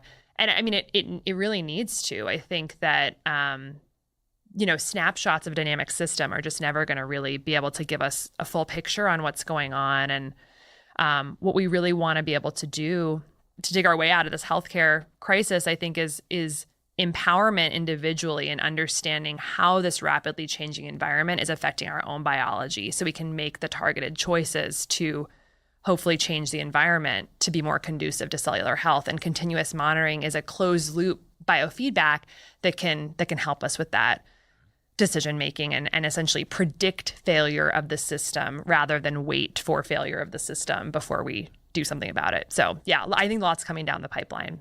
Love it. Yeah. Let's talk a little bit about mindset.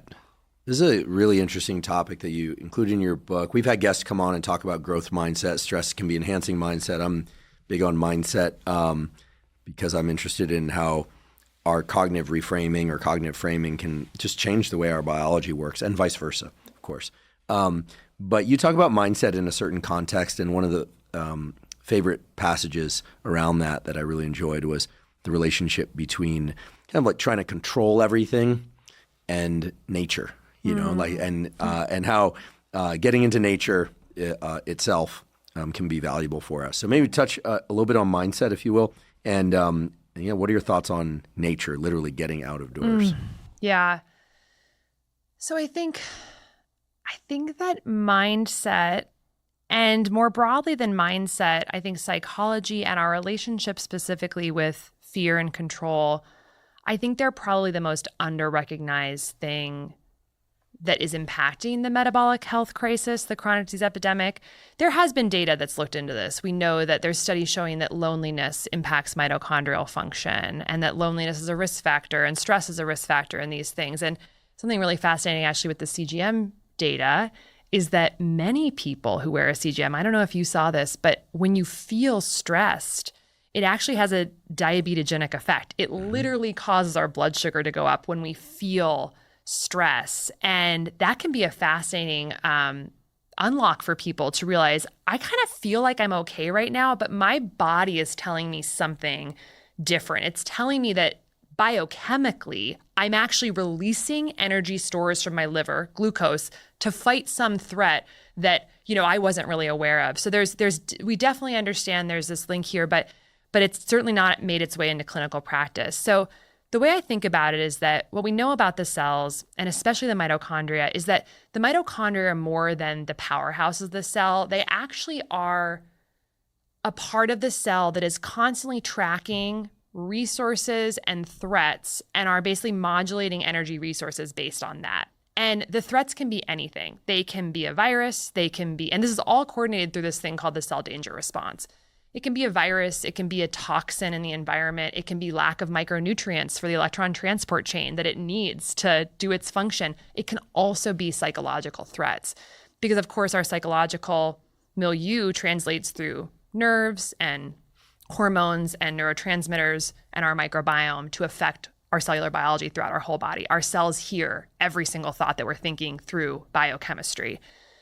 And when a cell and a mitochondria are getting the message that there is a threat or something to be afraid of, they are going to change metabolic function towards defense, alarm, threat response, and away from repair, homeostasis, building, essentially thriving.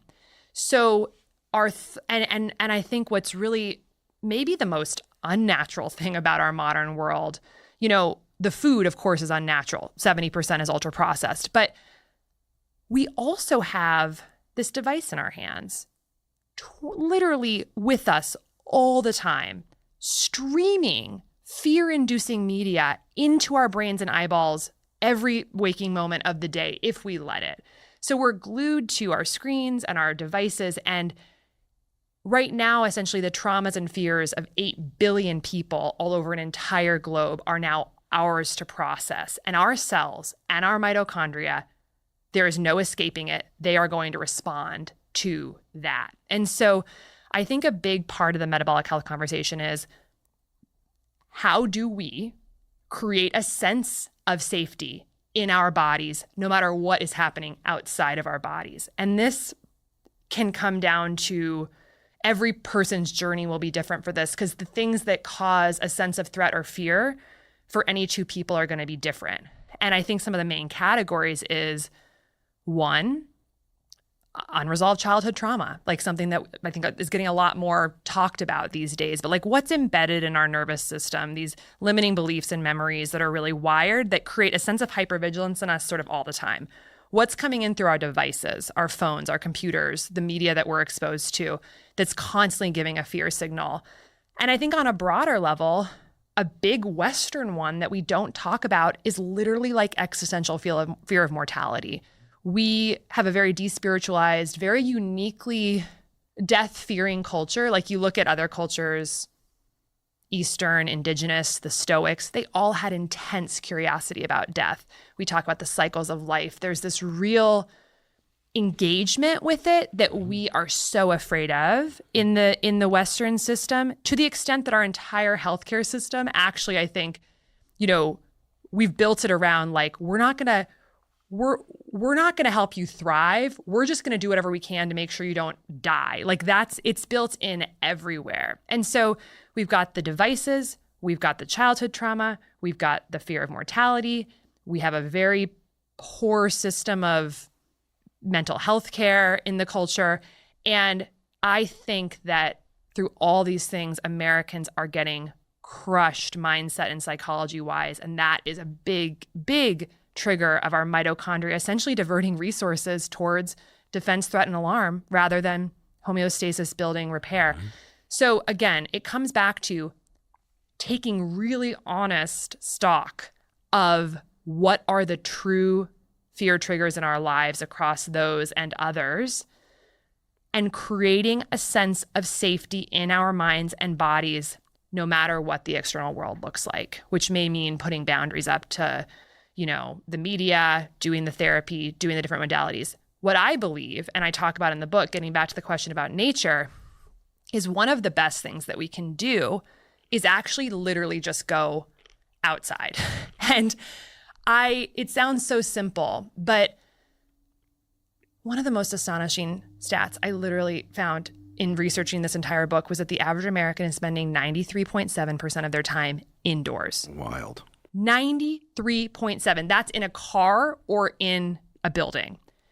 So we are locked in these cages staring at fear-inducing media, and our mitochondria are like, what? Like, what? Mm-hmm. I don't know where to channel my energy. It's just, it's short-circuiting, I think. So many things happen when we go outside, as you know. I mean, even what the vision system is doing to our anxiety levels. We are getting sunlight, which of course for complex reasons is very helpful for our metabolic health separately, entrains our, chronobiology, and, light from the sun is an incredible regulator of our mitochondrial function. But it's our best teacher. When we're out in nature and we really look at how beautiful the world is and the cycles of nature, we see the cycles of the seasons, and we see the awe of the sun and the trees and just all this alchemy that's happening outside of us. We see, spring to summer to fall to winter. We see the tides moving in and out. Everything's in phases. And I think when we reflect and meditate on all the cycles and the polarities in nature, night and day, cold and hot, new moon, quarter moon, full moon, all these things, it's actually, it entrenches on a subconscious and conscious level that there is a fundamental harmony and pattern to the world we're living in that is bigger than us and that is fundamentally good and beautiful. And when we are locked inside of the four walls of our house, I think we get very scared, we get very controllable. And the system wants it that way, because when we are scared and when we are existentially afraid, we will literally do anything. We will buy anything, do anything, watch anything that will in some way ameliorate that pain that we're feeling. And we will take any pill, we'll get any surgery, anything that makes us feel like we're controlling this seemingly out of control situation. And that's what drives us into all the dopamine loops, the social media, the processed food, the porn, the gambling, the alcohol, all of it. It's all to ameliorate, I think, ultimately fear. And I think, I think by actually really just spending a lot more time, try and get that 93.7% down to like 50%, spend as much time as you can outside. We know that people who spend more time outside are metabolically healthier. And I think it's for pleiotropic reasons. But I think one of it is that it is the ultimate convincing of abundance and fundamental abundance in our world, and of awe, which I think is really the antidote to fear. And that has a profoundly soothing effect on our psychology, and the sense of scarcity that drives a lot of the decisions that actually make us unhealthy. It's fundamentally rooted in scarcity. And I think also when we realize we are part of nature, again, going back to that Taoist statement, we're a process, not an entity. Realizing like, all the trees around us, when we take that walk, even in a city, we see all the trees, all those plants, all those leaves are making the oxygen that literally let us do oxidative phosphorylation. And that sun and that leaf on the tree, the sun's energy is literally being stored in the carbon-carbon bonds that the plants are generating in photosynthesis, that ultimately all metabolism is unlocking the potential energy stored from the sun to create the human energy that lets us love and move and live and think and do all the things we love to do. And then it just becomes so obvious, like, of course we have to like eat real food. And of course we have to not poison our soil with pesticides. And of course we have to like, care about the environment, and we have to get outside and move, and we have to be in the sunlight during the day, because we are the environment. We are a process that's constantly in dynamic conversation with it. And I think a lot of people will find that their health gets a lot better if they spend radically more time outdoors. And I think a lot of people might say, well, I can't. I work on a computer. And I'm like, Rome is burning. Like, we're sick as hell right now. We need to get creative. Like, move your computer outside, take a walking meeting, open your mail outdoors, chop your vegetables on your balcony at your apartment. Like, we have to find a way to connect back with our source, understand that the world is abundant and harmonious, re-entrench the belief in our connection with nature, and then let all of our dietary and lifestyle strategies stem from that sense of gratitude and awe. And that will lead us right where we need to go, which is a really, I think, joyful experience of our health journey, that's rooted fundamentally in connection rather than us being siloed from all of this, which, going back to the beginning of the conversation, that's fundamentally what's wrong with the healthcare system. It's silos, and we have siloed ourselves from all of the life-giving things in our environment. And that has ultimately led us to be very, very, very sick. And I think we got to go back outside. So that's one of the things. But there's many other things we can do to change our relationship with fear. But we can't change the world as a whole, but we can change what happens inside our body in terms of how we respond to it. And for our mitochondria's sake, we have to. We have to create a sense of safety in our bodies for our mitochondria to do the work we need them to do for health. I love it. And I love it for many reasons. I think I know it was my friend and former guest on this podcast, Rick Rubin, who several times early in our friendship, he said, back to nature, the only truth. And I asked him what he meant by that. And, because Rick can be a little bit cryptic sometimes, not always, but sometimes. And what he was saying is, it's a real thing. You can immediately feel the connectedness between the human experience and life of other types, plants, animals, sunlight, the circadian rhythms and the rhythms of light and dark, because they impact us so powerfully. I mean, if there were ever a force in the world that impacts how we feel, it's the circadian rhythm. It's the rising and setting of the sun. It's the impact of light and dark, and then all the other things that you talked about today. I can't help but reflect on kind of your take on kind of what a lot of, not all, but a lot of modern society attempts to do.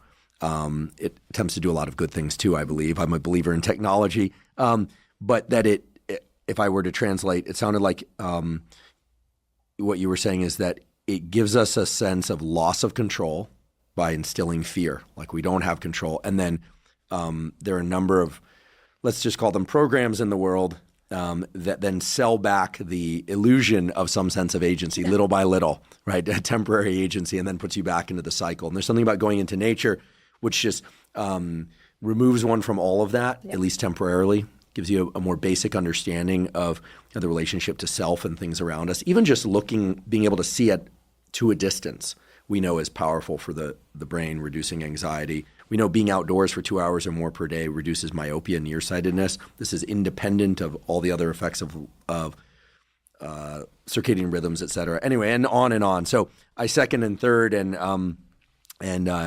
hear all the statements you made before. I also just have to say I really appreciate how you are able to tackle the cellular biology, the molecular biology, the macroscopic things that we can all do: walking, resistance training, cold exposure, sleep, high intensity interval training, and make a case for each and all of those as it relates to the underlying biochemistry, and weave all that together in a way that then you beautifully wrapped into this idea of connecting to nature and not divorcing ourselves from modern life, but really looking at the ways in which certain components of modern life are really making us sick. Mm-hmm. Not just the behaviors, not just the do's and the don'ts that it's kind of imparting on us, but also kind of the psychology around it. Mm-hmm. It's that it is quietly but powerfully oppressive is the message that I'm getting, and that we have to take a stand against it. And the way to take a stand against it is to do what are very basic and fairly easy to access things: making better choices about food, timing,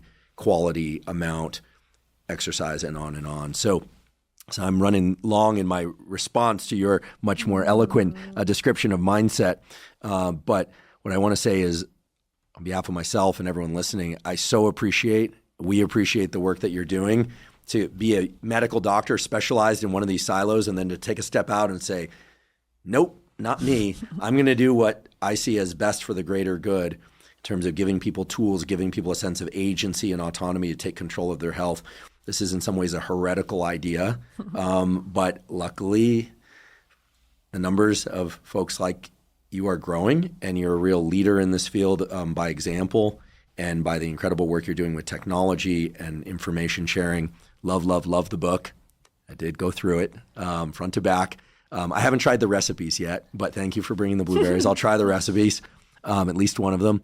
And I just want to thank you for sharing what you do, and for continuing to do what you do. We need it, and we appreciate it. So thank you. Thank you. Thank you for joining me for today's discussion about metabolic function with Dr. Casey Means. If you're learning from and/or enjoying this podcast, please subscribe to our YouTube channel. That's a terrific zero-cost way to support us. In addition, please subscribe to the podcast on both Spotify and Apple. And on both Spotify and Apple, you can leave us up to a 5-star review. Please check out the sponsors mentioned at the beginning and throughout today's episode. That's the best way to support this podcast.